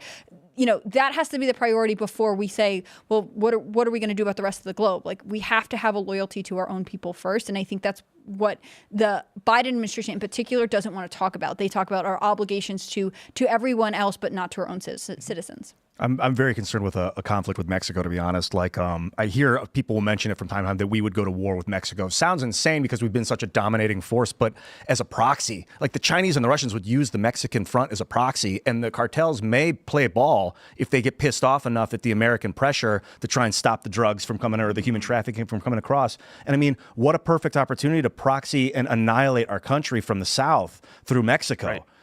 I would rather go to war with Mexico to make sure our border was secure and to stop human trafficking and to stop the flow of illegal drugs than continue to send troops and, not officially send troops overseas and send billions of dollars to other countries where we fight these pretend wars, where we pretend like we're not doing anything and we just lie to the public all the time. I'd much rather. I mean, there is something honorable in the fact that you would be defending something that impacts literally American communities, as opposed to saying, oh, we're not doing anything. We're just pouring all of our money over there and we're funding that side and we're getting these people and we're not sending troops. We're just going to put them on a ship outside of this conflict. I mean, that is more, but that's so ridiculous to me in comparison to saying like, look, we have a border and we have to secure it. Yeah, we should have, and maybe at this point, military bases on the southern border. Like, we could spin up 6 new military bases across the southern border. I would be open to that.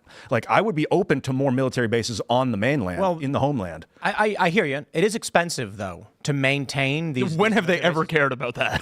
but I have an idea. I mean, what if instead of building a bunch of military bases, with infrastructure and personnel, we just built a wall? Like a big graphene wall. Just a big wall? Yeah, we should do that. Graphene wall would be very hilarious. What an It'd be super idea. thin. Why hasn't anybody Hilarious. thought of this already? I know. I don't know, but you can electrify that stuff. Electrify the wall? Yeah. Maybe put an alligator moat on the other side of it? Oh, did you see this? It was a while ago where somebody was like, well, if Trump gets elected, this is how the border is going to look like, with a moat with alligators in it. And I'm like, everybody's like, yeah, this sounds great. Why would you not? There's a river there. There's already a river there. Just put the gators in the water. We should wall it off, though. That border needs to be walled off ASAP. And I'd like to bring you back to 2015, Ian. yeah, isn't that crazy? And that really what bothers me. I think that maybe even the I'm just going to call it the empire, whatever it is, whatever this organism is that's controlling the West. The enclave. Yeah, right. I don't think that they realized how bad this immigration thing could get, and that they disliked Trump's No, I think they America always first. knew. You think they knew? Yeah. Like Trump, his America obsession with like making America the leader still, when the empire's like, yo, we want to co-opt you and make you part of something. He's like, no, we are America. They hated him so much that they were just willing to undo whatever he did, or their cronies like Biden, they were just going to undo it. But then it got out of hand, and now like even Britain's suffering from mass immigration out of control. Illegal immigration in Europe and in the U.S. didn't start in 2015, and Trump sort of noticed it, right? This has been going on for years and years and years since the early 2000s. I mean, even probably before that, but it's been an ongoing problem in the U.S. And with some of the crises in the Middle East and some of the other issues, it's spread into Europe, and they have been experiencing it. But it didn't start yesterday. It didn't start 4 years ago. It started decades ago, and eventually it became so bad that you're seeing political parties be elected in European countries where they're saying, hey, we don't think this is okay. We think that we should cap migration. We think that we should have a strong national identity that says this is something worth preserving, and we can't just move in a new people. Because that's really the argument with illegal migration in the U.S., which is that Democrats will say, oh, yeah, the birth rate is collapsing and Americans aren't having their own children. But it's okay because we could just bring in a bunch of other people from somewhere else. Like anyone on the globe is interchangeable. Paris is no longer Paris. London is no longer London. Go to these places right now, and they have been taken over, and there's no going back at this point. What are you going to do? Have you seen Marine Le Pen speaking fiercely about? And there's a reason she just had huge victories. She just won in the national parliament. Is that what happened? This is the French. She's up for election in France. Is that what it is? And there's a couple different rounds. So she's first round. I mean, I don't know if I want to say swept, but they got pretty close to it. Let's pull this up. So this is from the other day. This is NPR.org. Key takeaways from France's election round 1, where the far right prevails. Yeah, there was rioting, like crazy rioting from Islamists and leftists, because French people who want their nation, they believe in the French national identity, are starting to take back their country. They're no longer just going to let it be given away. Mm-hmm. The big problem outside of all of this, fertility. Outside of all the politics of it is fertility. French people aren't having enough kids. People in the United States aren't having enough kids. That's the issue.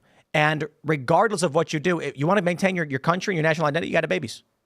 Yeah. You have to have someone to pass down your unique cultural traditions to, right? But there would be another way. Like, look, there are ways to incentivize people to have children rather than just, shipping people in. I mean, it's costing a lot more to support these new people that are coming in than to financially support people to have babies, if that's the route you want to go. Can I want to read this. The results from the first round Sunday were National Rally earned 33.15. The New Popular Front, alliance of center-left socialists, Greens and far left, 28.14. And Emmanuel Macron centrist, 20.76. Voter turnout was high at 59.39. Look, we are seeing hyperpolarization across the board. These are terrifying numbers. The polarization in France is not going to lead to good things. People who are French and love France and want to see it restored to the beauty of of what it was under this ideal French culture, they are up against people who are not citizens and far leftists who want to see the West torn down. Right. What do you think the end result is going to be? They're already rioting. Yeah.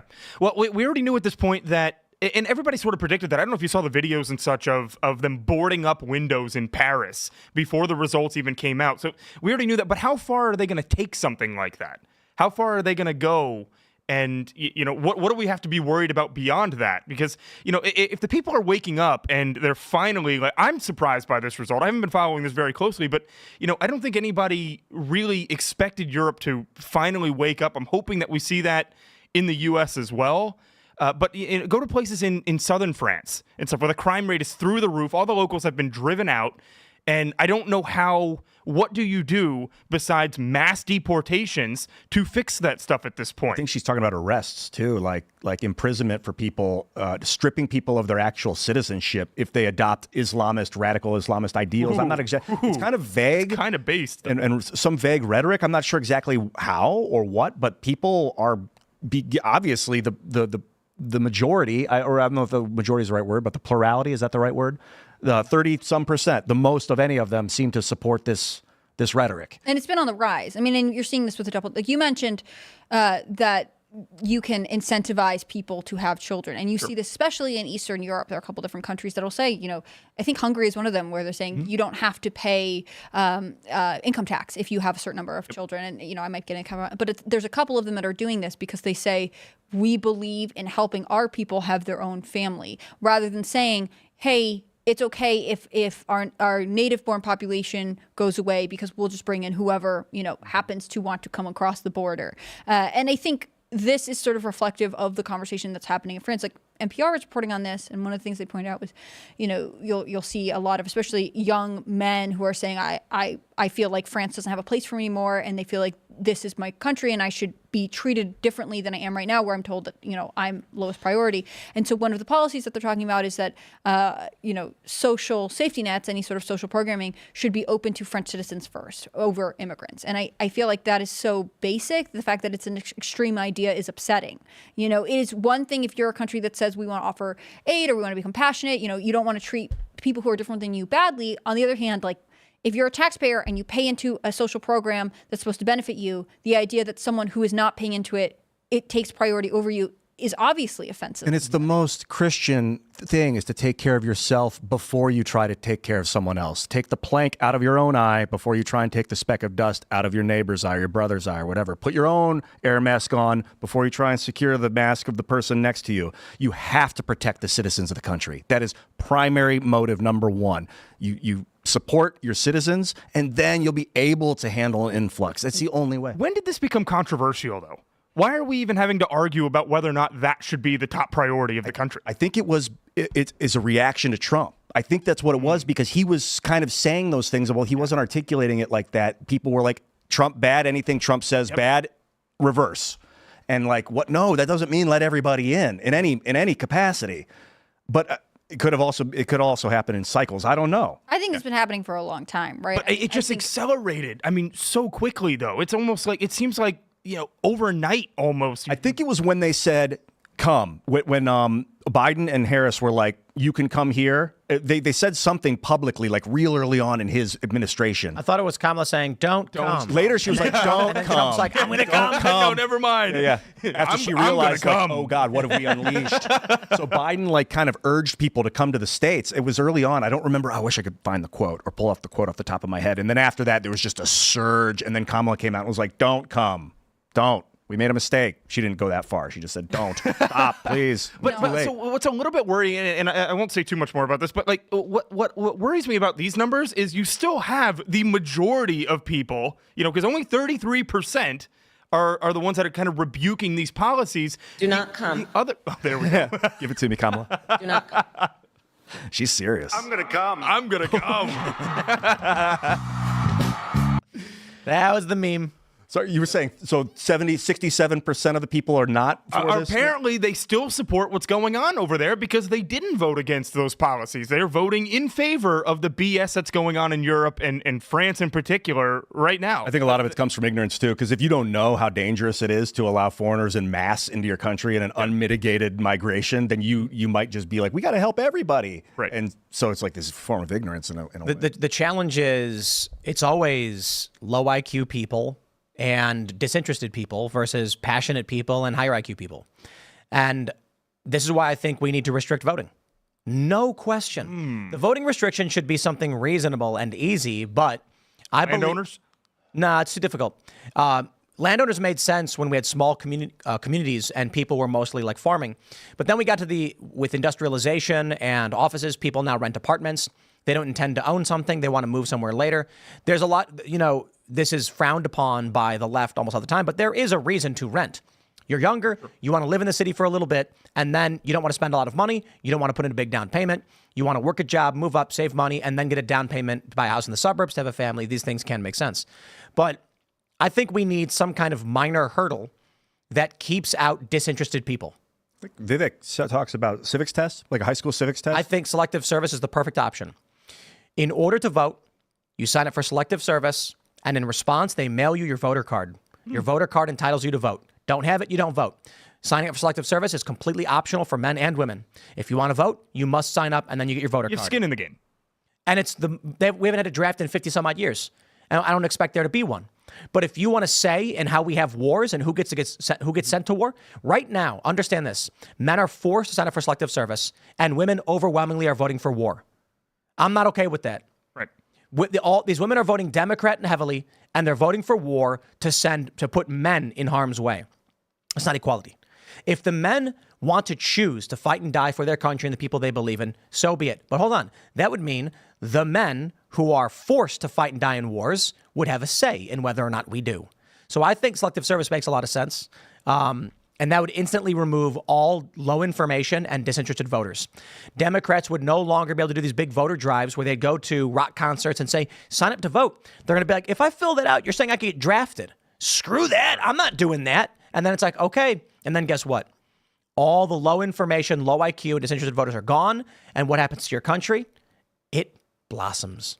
No, I think that's a really interesting idea, and that's the first time I've ever hearing this, actually. So that's awesome. But you're talking about Vivek. I haven't heard what Vivek was saying, but you're saying is civics? Yeah, test high or school something? civics test. So a year and a half ago, Vivek came on the Cultural Podcast, and that was his idea that he said he was thinking about, but he wasn't sure if it's what he wants to do. And then later said he's moved away from that, and he's considered some kind of civics test.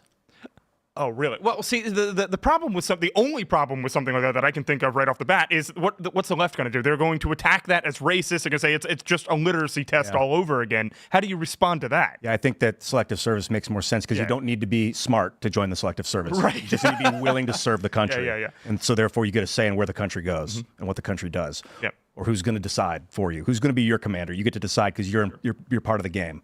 Do you think we have young people who want to serve the country? I mean, some of this comes down to patriotism, right? Someone who is like, yeah, I want to have skin in the game and I believe in this country. I want to participate. They would be like, yeah, no problem. I'll take civics tests or I'll sign up for whatever. It's people who don't like America but also want to say in what's going on who would have an objection to it, in my opinion. I think there's a lot of people that want to serve the country, a lot of people that are terrified of getting shipped off overseas for some, like Vietnam all over again, a draft to go send people to a meat grinder. But even if it's not military service, right? Like volunteering, running for office, working, in public schools so that you can help, other American citizens get a good education, things like that. Their service doesn't have to be military, hypothetically. Yeah.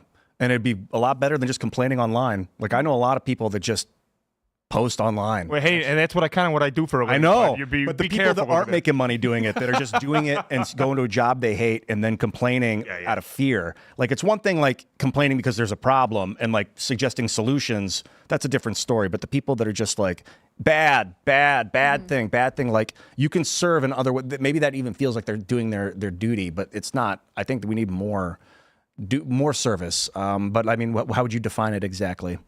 Oh, I just think service can be, it could be military and that's great, but it also could be civil, right? Like you could, I don't remember which president had one of these programs where you like go build roads. I mean, there are things FDR? you could do. Yeah, FDR. You could do things in service of your country that don't have to be necessarily deploying. I know typically when we say you serve the country, we mean military. And again, no problem if that's the way you want to do it. But I think the question comes down to, do we have young people who feel as though they want to make a difference in their nation or community? Yeah. I think so many of them don't. They want to talk about America as though it's something that's happening over there without realizing that they could actively be a part of it. Yeah, if you're doing it right, I think a lot of people are excited because if we do need a reinvestiture in our infrastructure, we need another industrialization, another like the New Deal. Not that this goofy thing called the Green New Deal. I'm talking about a complete revamp of our roads using graphene, putting them in so they last 3 times longer, new buildings, new houses, new rails so that the railways don't get warped. Like we could send 30 million people to work on taxpayer dollars. We'd have to print a lot of money, but we might end up making money in the process. The problem is, if we do that, who's going to fund blowing up children overseas? The British. In the 800 military bases we were just talking about. I mean, yeah, look, sure, we could fix our roads and fix the plumbing and build new housing and schools and libraries, but there are Russians in Ukraine that I just plumb don't like. I mean, Russia and Alaska are like, 100 miles away from each other. So like an invasion from the north, we would need strong rails to get from the East Coast to the West Coast in 6 hours. We need high-speed rails to get our troops across the country just for national defense. That's why we build the highways. To write to Pete Buttigieg, who's really managing all of this super well. And from the south to the north too. Like I'd be open to building a high-speed rail from Especially Los Angeles if to the trains Alaska. don't Why can't crash we and spill do that? chemicals everywhere. That'd be great. We can. Oh, jeez. The East Palestine thing. Oh my gosh. Yeah, I confronted him there in East Palestine, Ohio. Pete Buttigieg, what you're talking about, and I asked him like specifically, why do you keep blaming Trump for all your failures? You've been in office for years now. Why do you keep blaming Trump for that? And because he doesn't actually do anything. He's not capable of doing anything either. You've got, but the Democrats have been trying to build that high-speed rail out in California for the longest time. It goes to nowhere. Who wants to go from Bakersfield to Modesto, California? It costs $10 billion already, and they haven't done anything. So the question is, because you're talking about, okay, we need to improve our infrastructure and build new rail and stuff. Are we even capable of doing that anymore? Where did we go wrong? Why are we so bad at this now? Well, there's like It's not the money. No, it's more of an ignorance problem because I think people don't understand the materials that we'd use new materials like graphene instead of iron. For our railways, we'd have like really lightweight, strong rails that would last us 60 years and wouldn't warp. But once people figure out how, then they get excited and they realize they can. It's just a matter of, I guess, education about how to do it and then incentivizing people to actually do it by using taxpayer dollars or by subsidizing the private sector and getting industry to go ahead and start building. I'd love to see that high-speed rail out of California get finished. I don't know much about it, to be honest. Do you? Nope. Well, I think it's a total crap show, and it always has been. It's how many tens of billions of dollars over budget at this point. They haven't done anything. I think that what they've completed so far was an overpass. That's what I read anyway. That's the only part of the new span that's been built in the past 10 years or something, just something crazy. It's almost a joke at this point. We've got Gavin Newsom even backing off of it, and he's preparing to run for president. So he can't be associated with failed infrastructure projects. Exactly. We could model off of these foreign countries that are building them. I think Japan has one now, maybe. And Look at China's high-speed rail network. It's incredible. They're ready for war. They're preparing for war. They're preparing to ship their troops across the country in a matter of hours. I don't think they're shipping them. I think they're just coming across the southern border. That's true. Yeah. I wish I was being totally hyperbolic, but again, you see that like this stereotype of it's like, oh, people from Mexico are crossing the southern border. Yes, that does happen, but the majority of people are not. They're from other South American countries or even China. Mm-hmm. What does that tell you? That they're like, hey, I think I know how to get in there. But why is nobody answering the question as to how they're getting there? How are these massive groups of military-age Chinese men getting into Southern California? Because that's where they're all going now. Big groups of them. They're starting. You're telling me the Chinese don't know this? The Chinese government tracks every single movement in that country. They know how these people are getting there. I think they're coming through the Darien Gap in Panama. Well, no. That's not what I'm saying. I'm saying they're leaving China, and the Chinese government knows that they're coming over here. It's like, but how much of a hand do they have in it? It seems like they would have to have some sort of a hand to get thousands and thousands of Chinese people, into the United States. Yeah, if they didn't, they'd be contacting our government and be like, give us our people back. There's people over there. Yeah. We want them. Right. Don't let them be there. Like, that's obvious. It seems pretty obvious they want them here. Yep. And to continue on with what you're saying about the Californian high-speed rail, is that a state project? Is that all state funded? State. That's a problem because the states run out of money really quick. But if we use the Federal Reserve to print $3 trillion, pay it forward, maybe in 8 years, that $3 trillion is going to be worth $35 trillion in value because of the amount of cost reduction in things. That might be like a viable investment that we could actually get done. The white pill here is Elon's trying to just put trains on roads via his the actual Semi, the Tesla Semi, and because they're autonomous, you'd have one driver for like 10 Tesla Semis, virtually a train on our existing roadways. So he's rejecting rails. We're far away from that solution, but it is coming. As much as I love my Tesla, dude, this thing has nearly killed me several times. What kind of things has it done? Well, you cannot rely on self-driving right now. And with all due respect, I'm a big fan of Elon Musk. I'm a big fan of self-driving. I use it most of the time, but you better keep your hands on the wheel. I was driving in Hagerstown. I was going to the skate park, and there's a car in front of me. Did not stop abruptly. Started slowing down and went to make a right turn into a parking lot. And the Tesla did not stop. And it is only because I jammed the wheel as hard as I could to the left that I was inches away from hitting this car. And then it like, burp, burp, burp, and it was like, autopilot's engaged, what happened? And I was like, you were going to hit that car? There was a report like 2 weeks ago from California, this Tesla in autopilot crashed into a cop car. Yeah. I mean, like I'm happy if you guys want to, I think technology, sometimes you have to have people try it. And that's sort of the function that Tesla owners are in right now. They're trying out the self-driving mode, but it's not a reliable source right now. The other part is it's coming. And I'm assuming this is it's a not that it newer. isn't coming, This but is it also is another infrastructure issue. Like we talk about it right now with EVs. I think it's Wyoming banned the sale of EVs because they were like, look, the issue is that we don't have charging ports in enough places, and it's causing all kinds of issues, and we don't have the money to fund that, so it's not helping us. The other part is, on top of that, that if a Tesla gets into an accident and its battery catches on fire, you can't just spray water on it, which conducts electricity to put the fire out. So then you have to equip every single fire truck and first responder with, I think it's like a powder that you throw on these kinds of batteries. The issue isn't the electricity. It's the alkali metal. It's not that lithium? either one of these things are bad. When you spray lithium with water, you're oxidizing the lithium, which creates I believe an exothermic reaction. So you're actually just going you can't mix water and lithium. I mean, so either way, the point stands. Like you can't just send a regular fire truck to go spray water on this thing. You have to equip it with another way of putting out these fires. So again, like it's not that I am anti-technology in so many senses, but in this case, I love the creativity. It would be cool. On the other hand, these are not solutions that we'll get anywhere. We need better batteries and roads that charge the cars from underneath. In Britain, they're experimenting with these. They've got stretches of roads where it'll charge your electric car as you drive over it. I think. Well, Britain's a smaller land mass, so it'll always be easier to make these mass changes than it will in America. Where did the go ahead. No, we're gonna go to Super Chat. So get your last point. Okay, yeah, but where did all this bipartisan infrastructure bill or whatever, the $1.3 trillion, where did all that money go? Because you're talking about a lot of it was supposed to be for charging stations and such. Where have they built these charging stations? I hope that they are doing underground building because I haven't seen it.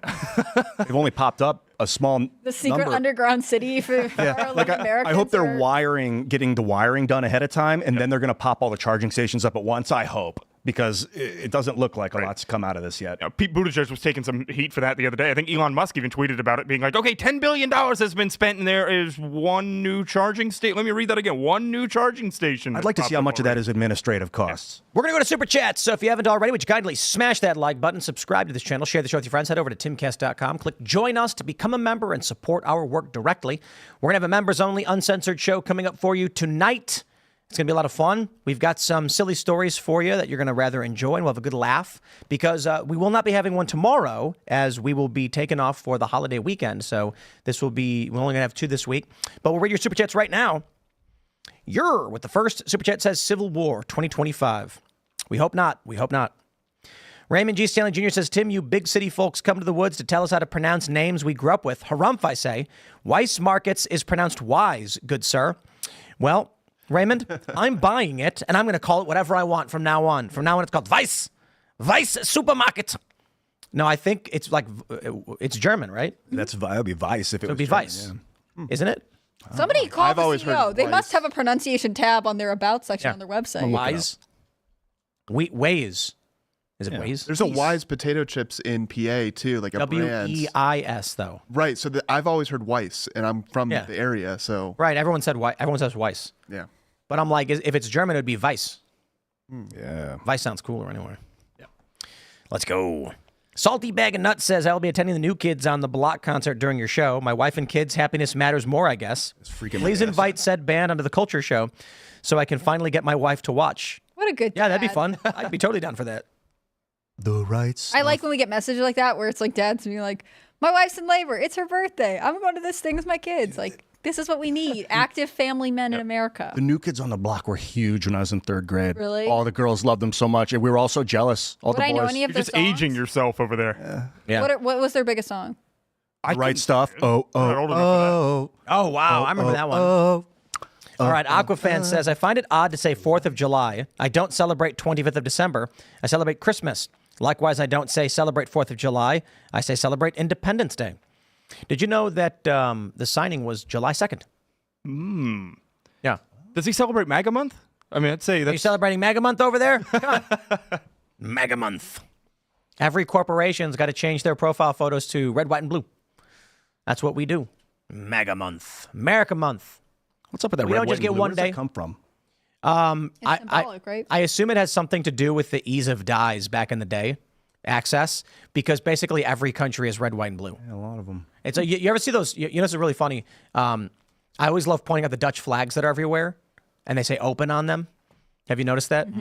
Businesses will fly a Dutch flag with open on it. There was And I'm like, is that related to like mercantilism from like back in the days of the Dutch flag would fly and people knew there was a trading post or something? There was a Dutch market where I grew up, like a really small store run by the daughter of Dutch immigrants, and they always had it. And she was like, "See, it makes sense here."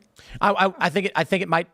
Maybe I'm just making something up, but Dutch mercantilism in the colonies, so they would fly the Dutch flag, and people would know it's a trading post. And now all the businesses fly a Dutch flag that says "open" on the flag, so people know there's business there. I don't know. I mean, could be. This is saying that the red, white, and blue are symbolic of different virtues that they wanted. It doesn't say anything about dye, but I could be wrong. But every country is red, white, and blue. Also, that could be someone's Russia, thing, France, right? Dutch, America. Yeah, but they're good values. People want to have these things in common. Red, white, and blue. Let's go. Oh, yeah. Token Black Guy says, howdy, people. With Biden's campaign basically in the gutter, does Trump still need to be strategic with his VP pick, or does he have leeway now to pick Vivek or Tulsi? He's got leeway, but I think he still should be strategic. Trump. What did you discover? The two flags, the open flag and the Dutch flag, they look similar, but they're different flags, actually. So they're flying the open flag. It's not the Dutch flag, even though I guess maybe it looks nearly identical. They're identical. Yeah. It's red, white, and blue. Red from the top, blue on the bottom. It says it's the same colors as the Dutch flag, Right. red, white, and blue, often used by small businesses, shops, restaurants to indicate that they're open. Why? The connection originated from the Dutch flag during the Dutch Golden Age. So it sounds like you're right. Dutch ships would fly the flag, but due to the high cost of orange dye, they'd substitute it with red. And then these red flags would then be left in markets and ports where shop owners and traders would take them. And so the word There you go. open onto them. That's it. My presumption was mostly correct. Leftover flags from the Dutch. The Dutch would fly flags at the trading post. People assumed that meant merchants and trade. And so it has become a tradition in America to fly a Dutch flag with the word open on it. Now it is the open flag. Because there was like a gas station with 50 of them. And I was like, it's just weird that you're flying all these Dutch flags. But I get it. Makes They're sense. really pro-Dutch people. You're not going to learn that on any other podcast. It's still Only unclear. right No here. one knows for sure where, but that's the kind of the ideas is where. That's got to be it. Yeah, conclusion. Thanks, AI. Yeah. Max Reddick says, love to see you call out Destiny on X. I feel like I'm slowly losing more respect for him. Looking forward to the next time he's on IRL or the Culture War. Well, this was because we're at this point where I know Destiny's not stupid. I know the Krasensteins aren't stupid. So when they make these posts where they're like, well, yeah, but, Joe Biden did this, I'm like, dude, no one believes you guys actually think this. Like, You wouldn't shower with your daughter too? but there are stupid liberals that we know are cognitively lacking, and they can't comprehend basic, political function. Destiny's a smart guy. I know he reads the news. There is no way that he and David Pakman and the Krasensteins are not aware that what they're saying is false. An example I like to give in reference to David Pakman is when I believe who was it? Was it Ted Cruz was on Meet the Press, and they asked him, do you really believe that Ukraine interfered in the election to help Hillary Clinton? And Ted Cruz was like, it was in the New York Times. And then you hear a producer start laughing. And David Pakman in his video is like, I can't believe this guy. They're laughing at him. And I'm like, I know David reads the news. I know he read the New York Times and Politico. I know he knows that story is true. I'm going to pull it up. So you can see Ukraine, interfere, Trump, Politico. Back in 2017, Ukrainian efforts to sabotage Trump backfire. There you go. Let's pull this one up. This is it. January 11, 2017, Ukrainian effort to sabotage Trump backfire. This is what led to Manafort's criminal conviction. The Ukrainians were trying to help Hillary Clinton win the 2016 election. Ukrainian government officials tried to help Hillary Clinton and undermine Trump by publicly questioning his fitness for office. They also disseminated documents implicating a top Trump aide in corruption and suggested they were investigating the matter, only to back away after the election. And they helped Clinton allies research damaging information on Trump and his advisors, a Politico investigation found. And David Pakman is like, duh, he's so stupid. They're laughing at him. And I'm like, David, I know you read this. I know you know the news. I know you're lying. Unless you really are stupid, I guess. I don't know. Can't use Google? With Steve and Destiny, I know he's smart. And There's no way he's not reading these stories. He's very He may not be reading because he does talk a lot and listen a lot, so he might not read as much news. I don't know. But he's so smart. I wonder if he's playing controlled opposition on purpose sometimes. Make money? Yeah, and to generate controversy and to get the conversation flowing. Oh, the Krasensteins for sure. They're playing the heel. They're like, that's it. There's no way you follow Elon Musk, you understand the arguments he's made and the reasons for his actions, and then come out on the other side of it. Like, when things attack Elon, they come to his defense. The argument being like, well, he supported their free speech. And I'm like, yeah, dude, you cannot live in the same perspective as Elon Musk and then disagree with these things that are coming in the press, because we're not arguing politics. No one here is arguing, I don't know, tax policy. We're arguing, is Biden cognitively fit? Right. And we've known since 2020 and before that the answer is no, and the media's lied about it. We now know, because they're starting to admit it, Glenn Greenwald roasting them, they've known the whole time, but they don't want to admit it because they'll lose access.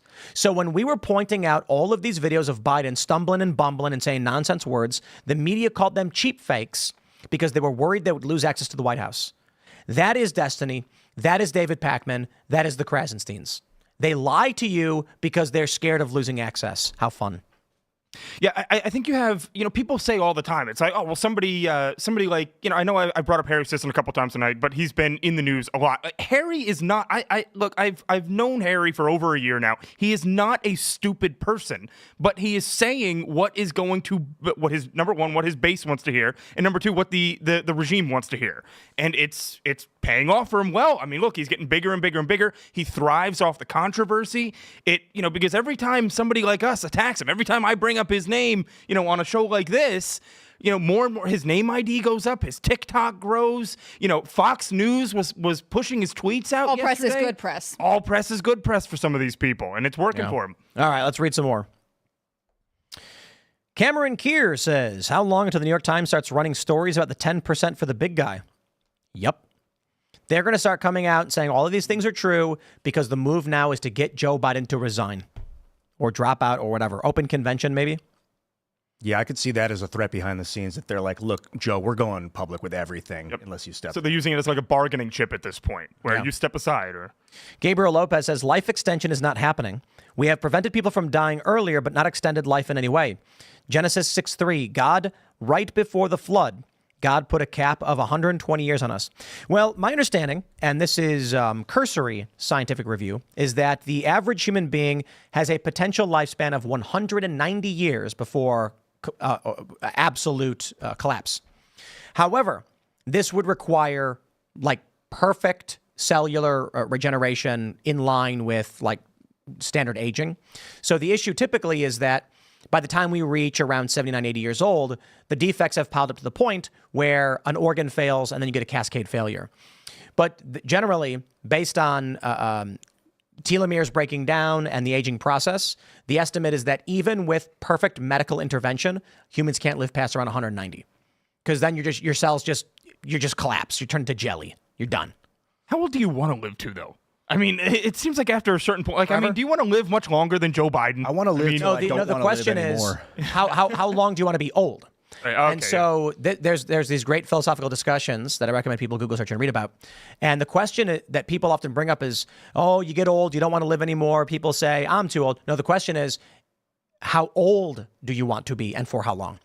So I think research surveys typically find that people, if a person was 24 forever, they'd never want to die. Sure. Why would you? And the challenge for the most part for older people, the reason why older people get to the point where they say they want to die is not because they're in physical pain. I mean, some people are. It's because their friends are all dead. Friends are dead. Yep. And it's a culture clash.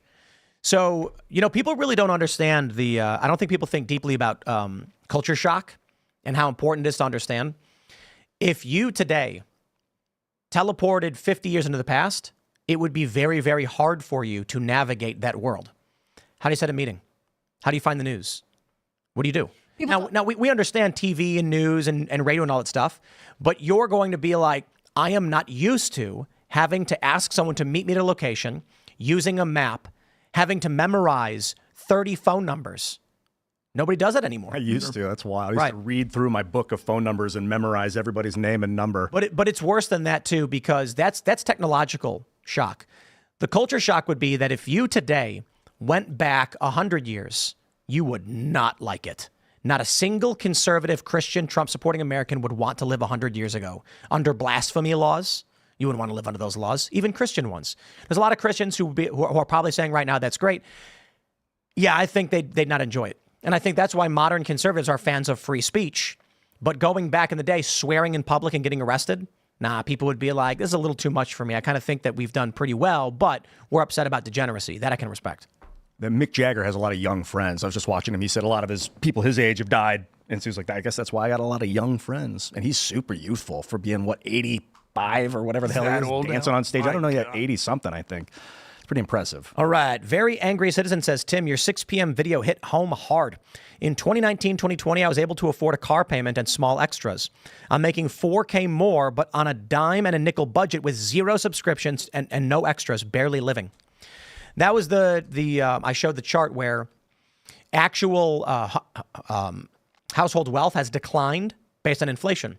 So it looks like people are making more money. They're getting raises, but they're actually going down. Yep. And they know it. And the media's been lying about it. Walgreens just announced they're shutting down 2,150 locations. This is insane. 2,000. So there's a lot of older people who are going to be like, where do I go to get my medicine? This happened in San Francisco.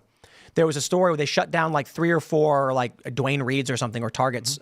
And these are pharmacies. And there are elderly people who now they can't walk 2 or 3 blocks. It's difficult for them, and now their local pharmacy is gone, and they don't know where to go. But how long can the media get away with lying about it and actually making a difference? Because at some point, you're going to start living it. You're going to start knowing it day to day to day. You go to the grocery store. If you go and shop for your own groceries, you know darn well that inflation has been through the roof these past few years. Your grocery bill is, at least, 25, 30% higher than it was 4 years ago? Zillow, you says just need to know. make $100,000 to comfortably afford a home. It was 60,000 4 years ago. The narrative is that they'll say, I've raised more money than you did when you were president. And but you need to use percentages. So maybe you raised $1 million, but if there's 10 trillion in circulation, that million is what? 1.1%. If there's 2 million in circulation and you raise $1 million, you've raised 50% of the value of, it's the percentage of value of the money, not the actual dollar amount. And they'll tell you that they raised more dollars, but that doesn't mean that the dollars were more valuable. And that's when people start to realize that value is actually a percentage and not an actual a number or then a nominal thing. Then they'll start to understand that they're lying, they're being lied to.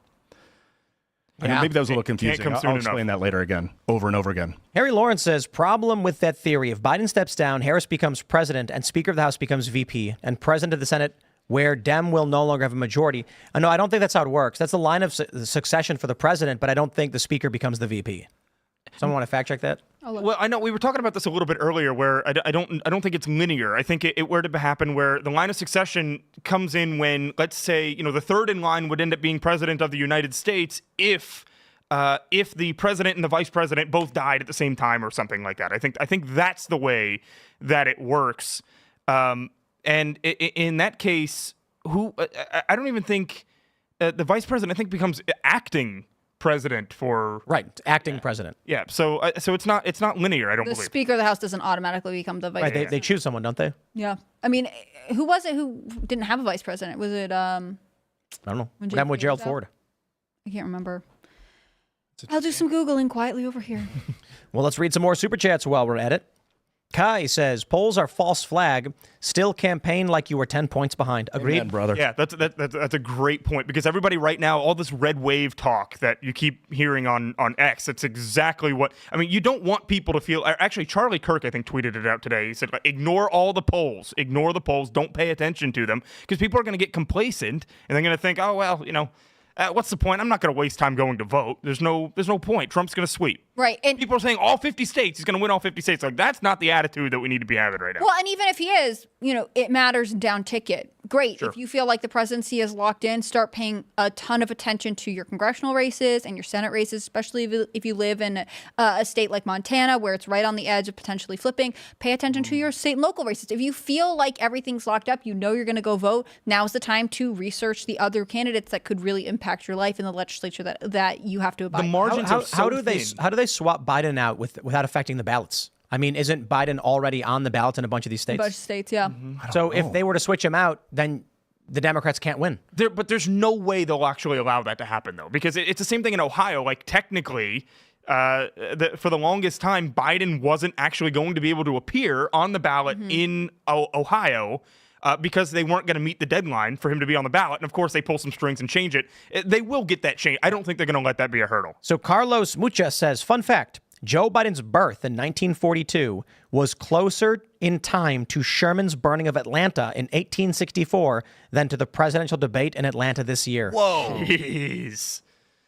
That's kind of wild. You think about it. Yeah, and that was what was the other point someone made? That I think it was Abe Lincoln. yeah, Abe Lincoln's assassination is Joe Biden's older. We are further away than when he was born from Abraham Lincoln's assassination. Well, but also now Sherman's march to the sea. Huh? That's crazy. That's crazy. He's an old man. Closer to 50 than I am to 40. All right, Little Baloo says Ian looks so sexy tonight, Thanks, homie. and heart-eyed emoji. It's because I'm not wearing headphones or my glasses. Well, all right. Also because I did a cleanse. I'm a different man. All right. Noah Bodie says Sticks was saying a swapped-in candidate would be ineligible in several states. No one can think about this. Right. I'm pretty sure. I mean, they did have that write-in Biden campaign in New Hampshire this year when the DNC was like, forget you, New Hampshire, South Carolina is going to go first for the primary. So maybe, they're going to rely on voters to be organized enough to write in Biden in states or whoever they would pick in states where Biden's not on the ticket. But this is why I go back to, I think it's going to default to Joe Biden stays on the ticket and they just have to see this mess through. I don't think the media would be working so hard to tear down Joe Biden right now if there wasn't any way to have a backup. I mean, they're not doing this, But that makes them think that they're logical and that they have thought about this carefully and made a forward. I mean, most of them were saying Joe Biden was totally fine until they because they were told to. I mean, sure, and they also believed it. They didn't believe the clips that were out there. They didn't consider a possibility. Then it became undeniable, and now they're scrambling. I think this is out of panic, and I think the reality is that it's more likely that he's on the ballot than not. No Name says, why am I the only person who thinks Newsom looks like Count Chocula? You are not. I agree. That's that slick back hair. Does he have pointy ears? I got to get a good look at him. He does kind of. He reminds me of Count Chocula. But his chin, his pointy chin. Count Chocula is based. Yeah. Delicious chocolate cereal. I got no problem. Is that a with bad thing? I was big into a little blueberry. sugary. I don't know if I'd want to give it to my kids. Maybe just on a nice bowl of oatmeal with some cream or something in it. Would you guys vote for Frankenberry or Booberry? Blueberry. Blueberry was the jam. Yeah. I have to see their immigration Yeah, platform, Okay. Yeah. I'm trying to not be But fun. I suppose the question then is Blueberry's dead, right? Unfortunately. Yeah, and Frankenberry was reanimated. I wonder if they slaughtered him. Blueberry and Frankenberry got together, or Chocula and Frankenberry got together. Like this Blueberry guy's too good. Take him out. No, maybe not. I think I'd have to vote for Frankenberry because he's alive. But Blueberry would never tasted die. So good. You don't have to worry about any sort of security. You could cut Secret Service for many years. Save that money for a little while. I would vote for whichever one would appoint Captain Crunch as their Commander in chief. No, chief of That'd be a good Defense. idea. Department of Defense. Captain Crunch in charge of the Navy. Well, because this is a guy who's gonna, when we send him overseas to our enemies, he's gonna slice up the roofs of their mouths and cause some real damage. I think that's worth pointing out. Yeah. All right, let's go. Just gonna keep Does naming Trix the cereals. Rabbit get a cabinet position? Undoubtedly. Yeah. DEI all the way. Aunt Jemima for VP. Why? But that's not a cereal. Why is I know, but she's Why been is the canceled everywhere else. Bring her back. Why is the Trix Rabbit DEI? This is all the rainbow colors. That's, I thought it was visual funny. learner. that's Lucky I thought it Charms, was- dude. Lucky Charms would replace Janet Yellen. Isn't Trix a little rainbowy Treasury. too? Lucky Charms has the rainbow in it. Yeah, Lucky Charms is based. But he's always obsessed with the pot of gold, so maybe he would be Actually, Treasury Secretary. I imagine the Biden and the Lucky Charms guy would not get along because the Lucky Charms guy is always running away from children. And he's legitimately Irish, and I feel like Biden's constantly insulting the Irish. Well, he says he's Irish, doesn't he? But it's never a flattering thing when he says it. All right. He did. Yeah, he said, what did he say? My family's not in prison or something? Something like that. I Yeah, mean, and Seamus got really offended. He was banging on the table, screaming. He was crying. Snot was pouring out of his nose. remember that. but he's just like that all the time. And he was like, I'm being oppressed. He's like that all the time. Let's read some more super chats. to be fair, he's a white male Catholic. He probably is oppressed. He is. Brown Bear says, I think the Democrats will drop Kamala Harris without a second thought. They only care about DEI as long as it's a path to power. And if Kamala's in the way to that power, she's gone. Did you see that Wall Street? I don't know if you guys got this news alert on your phone, but it was the Wall Street Journal was like, I can't remember what it was, but basically like diversity isn't making us money. Hold on, I'll find it. Yeah, you got to find that article. But talking about Kamala and stuff, I saw this poll on earlier, and usually a Twitter poll, there's not much not much to it. I can hit whatever option and it's not going to change my life. But I see somebody saying, would you rather have Joe Biden or Kamala Harris? I still, for a year now, I have not been able to answer that question. I go. don't know. I got to read this. Michael Malice tweeted this. He said, "Hey, Chris Cuomo, when you were at CNN, did you ever catch Caitlin Collins without his wig on?" You see, Scott Presler tweeted out a photo of Caitlin Collins and said, "This is not me." Okay, the Wall Street Journal, this is a news alert I got. Diversity was supposed to make all of us a lot of money. It hasn't. Oh, gee. Oh, hot take. No way. Michael Malice. Oh, I don't think you could have him on a YouTube All right, let's- show. Sunday, let's June grab some- 30th. So Michael month's Malice? We over. have him on all the time. Again, I've been on his YouTube show. Nate Woodworth says, "Did you see Nyjah Houston's board at the X Games a few days ago? Was the Statue of Liberty with an American flag behind it. When he won gold, he purposely showed his deck to the camera." Dude, I'm going to tell you, man, I know tons of pro skateboarders. Nyjah Houston is the top of the top in pro skateboarding. He's probably one of the very few pro skateboarders who's actually worth a lot of money, probably worth millions. The average professional skateboarder is probably making $40,000 a year. The industry is collapsing. Braille Skateboards just announced that they've shut down their warehouse. They have 6 million YouTube subs. They shut it down. They tore it all out. Skateboarding is collapsing. The industry is in serious trouble. And the worst part is the Olympics are coming up. So if the core skateboard community is not involved and people aren't investing, then it's going to get snatched up by woke corporations and turned into some creepy nonsense that's going to target your kids. What is your take on why it's been falling apart, or why it's been shuttering? I think there's a lot of reasons. One big one is that skateboarders, I feel like the people who are good people who skateboard are interested in having a family and being responsible. And once they do, they shift their focus into home responsibility. This is true for every industry. What that leaves then, the people who are the loudest in the forums, at the skate events, at the skate shops, are people who are less likely to have jobs, less likely to have families, and they're more likely to be woke. Woke people make young people not want to skateboard. Fact. So that's what we're trying to do with Boonies and with like the skate park project in Martinsburg and all that stuff, is be family friendly and inviting to parents to bring their kids. But when you've got, degenerate filth, drug addiction, heroin needles, and angry and aggressive 40-year-olds telling people to F off and stay away from their space, parents ain't going to bring their kids around. If kids do not engage I'll start here. If kids don't skateboard, skateboarding dies in 10 years. Right now, the majority of skateboarders in general are over the age of 30. So if you're out there and you like skateboarding and you're a pro skateboarder, you got to be doing everything you can to target young teenagers and convince them to start skating, and tell parents to get their kids skateboards so that those kids get involved, grow up skating, invest in the culture, and help build and create it. Because children are the future, no question. And I feel like most people don't get this. Especially when you have an industry, and millennials in general, dominated by people who don't have families, don't have kids, and don't care. What you end up with is, a really good example is what's going on in Martinsburg with our attempts to build a skate park. The older guys who have been there for 10 years are telling people to F off and get out. What's a parent going to do when they pull up and they say, I got my kid a skateboard, I want to teach him how to skateboard, and you got a bunch of angry, old, politically charged people who are saying, it's our spot, we're the sheriff, get the F out. They're going to say, okay, this is not the sport we want to have our kids involved in. Mm-hmm. So I go to the city, I go to the community and say, we should have a community park, beautification, we should have trees and flowers and planters. You can bring your kids. Everyone's going to be really nice. That's a good thing.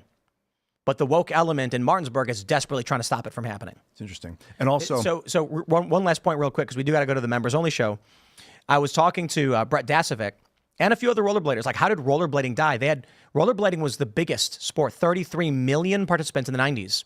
And what a lot of these guys told me is that the older crowd of pro rollerbladers at their peak were gatekeepers. They didn't want the kooks. They didn't want the kids. The kids were dorks. The kids were in the way. The skateboard industry said, yeah, those people are lame. You don't want to be like them. Come skate with us. So the kids said yes.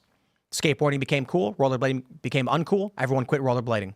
When I was a little kid, I rollerbladed since I was a little kid. I played street hockey. Yeah, me too. And then when I was 13, my mom actually got me backyard Bob rollerblades because everybody was rollerblading. And then rollerblading became uncool. Nobody wanted to do it. And so everyone got skateboards. That was it. Skateboarding is doing the same thing now with scooting. Scooting is popular among younger people. It's becoming more and more prominent. The scooter kids are laughing and having fun and doing their thing, and they're expanding and rising. And skateboarders are jaded, angry, old men who think they're too cool for everybody else. I was thinking that also, like you see also that the people that aren't happy are the loudest, also in football, baseball, and in basketball, and even in soccer, football. But there's so much money being pumped through those organizations that there's still an incentive for people to go try. But with the anyway, yeah, that's about it. We got to go to the members only show, so smash that like button, subscribe to this channel, share the show with your friends. Head over to timcast.com, click join us, become a member. We're going to have that members only show coming up here in just a minute. And as a member, you help support all of our endeavors, which includes trying to build local skate parks and build culture that will influence young people and be a positive force. Go to Boonies HQ on Instagram. If you want to watch me attempt to drop in on the death wall, he knows what I'm talking about. It's actually not me. It's the Muppet that Jack Posobiec gave me. We had him drop in, and it's funny. Does he do well? No. You would be shocked. It is funny, though. And I'll tell you, the goal with Boonies is we want to be PG-13. We want to make content that is family-friendly, is welcoming to skateboarders of all levels, that parents will feel good that their kids are watching. They're going to say, oh, that's funny and silly, a little rough around the edges, but nothing too bad. And then the older crowd's going to be like, that's pro skateboarding at its best. We don't want to do what these other gatekeepers are doing and be super. Look, with all due respect to a lot of the pros that are nice, that we're friends with, they produce content where it's like, I'm going to upload a video to YouTube of my Nollie 360 flip, Nollie 360 flip frontside nose grind 180 out. Who's going to want to watch that? I mean, no disrespect. Sure. Pro skateboarders are going to be like, oh, that's a crazy trick. Sure. And then the average person is going to be like, I don't know what that is. I don't care. So you've got to make content that is fun and funny. So head over to timcast.com if you want to support our endeavors. You can follow me on X and Instagram at Timcast. Nick, do you want to shout anything out? Yep, absolutely. Follow me on X at Nick Sortor, Sortor. And I want to give a shout out real quick to Thomas Massey, who lost his wife last week. You know, I was going to be at the visitation tonight in Kentucky, but it was here instead. This was already pre-planned a while ago. So shout out to him. You're in our thoughts and prayers, and we're here for you, man. Yeah, I love you, Tom. Man, that wrecked me, brother. That's hard. That's really. It's awful. Well, thank you for bringing up Thomas. Prayers for Thomas and his family and everybody you all involved. They were super close, best friends for high school sweethearts high who went to MIT together. Yeah. The statistics of that are crazy. Mm-hmm. Like it's never happened. amazing. It's unheard of anymore. Mm-hmm. So, all right. Well, love goes out. I'm Ian Crossland. Much pleasure. Always great to see you, man. Absolutely, Ian. It's always a fun time. You're great times. And follow me on X, because sometimes late at night, I'll crack a beer and just start playing music, go live, and it's so fun. So follow me there and come join some night. I'll see you later. Yeah, guys, thanks for joining us. I hope everyone's getting excited for Independence Day. I don't want to offend our commenters. Nick, it was so great to have you here. I'm Hannah Claire Brimmel. I'm a writer for SCNR.com at Scanner News. You can follow all of our work at Timcast News on Twitter and Instagram. If you want to follow me personally, I'm on Instagram at hannahclaire.b and I'm on Twitter at hannahclaireb. Thanks for everything you guys do. Bye, Kellen. See you, Hannah Claire. If you guys want updates about just general Timcast IRL stuff and the Culture War show, follow me over at Twitter at KellenPDL. Thanks, everybody. It was fun. We will see you all over at timcast.com in about a minute. Thanks for hanging out.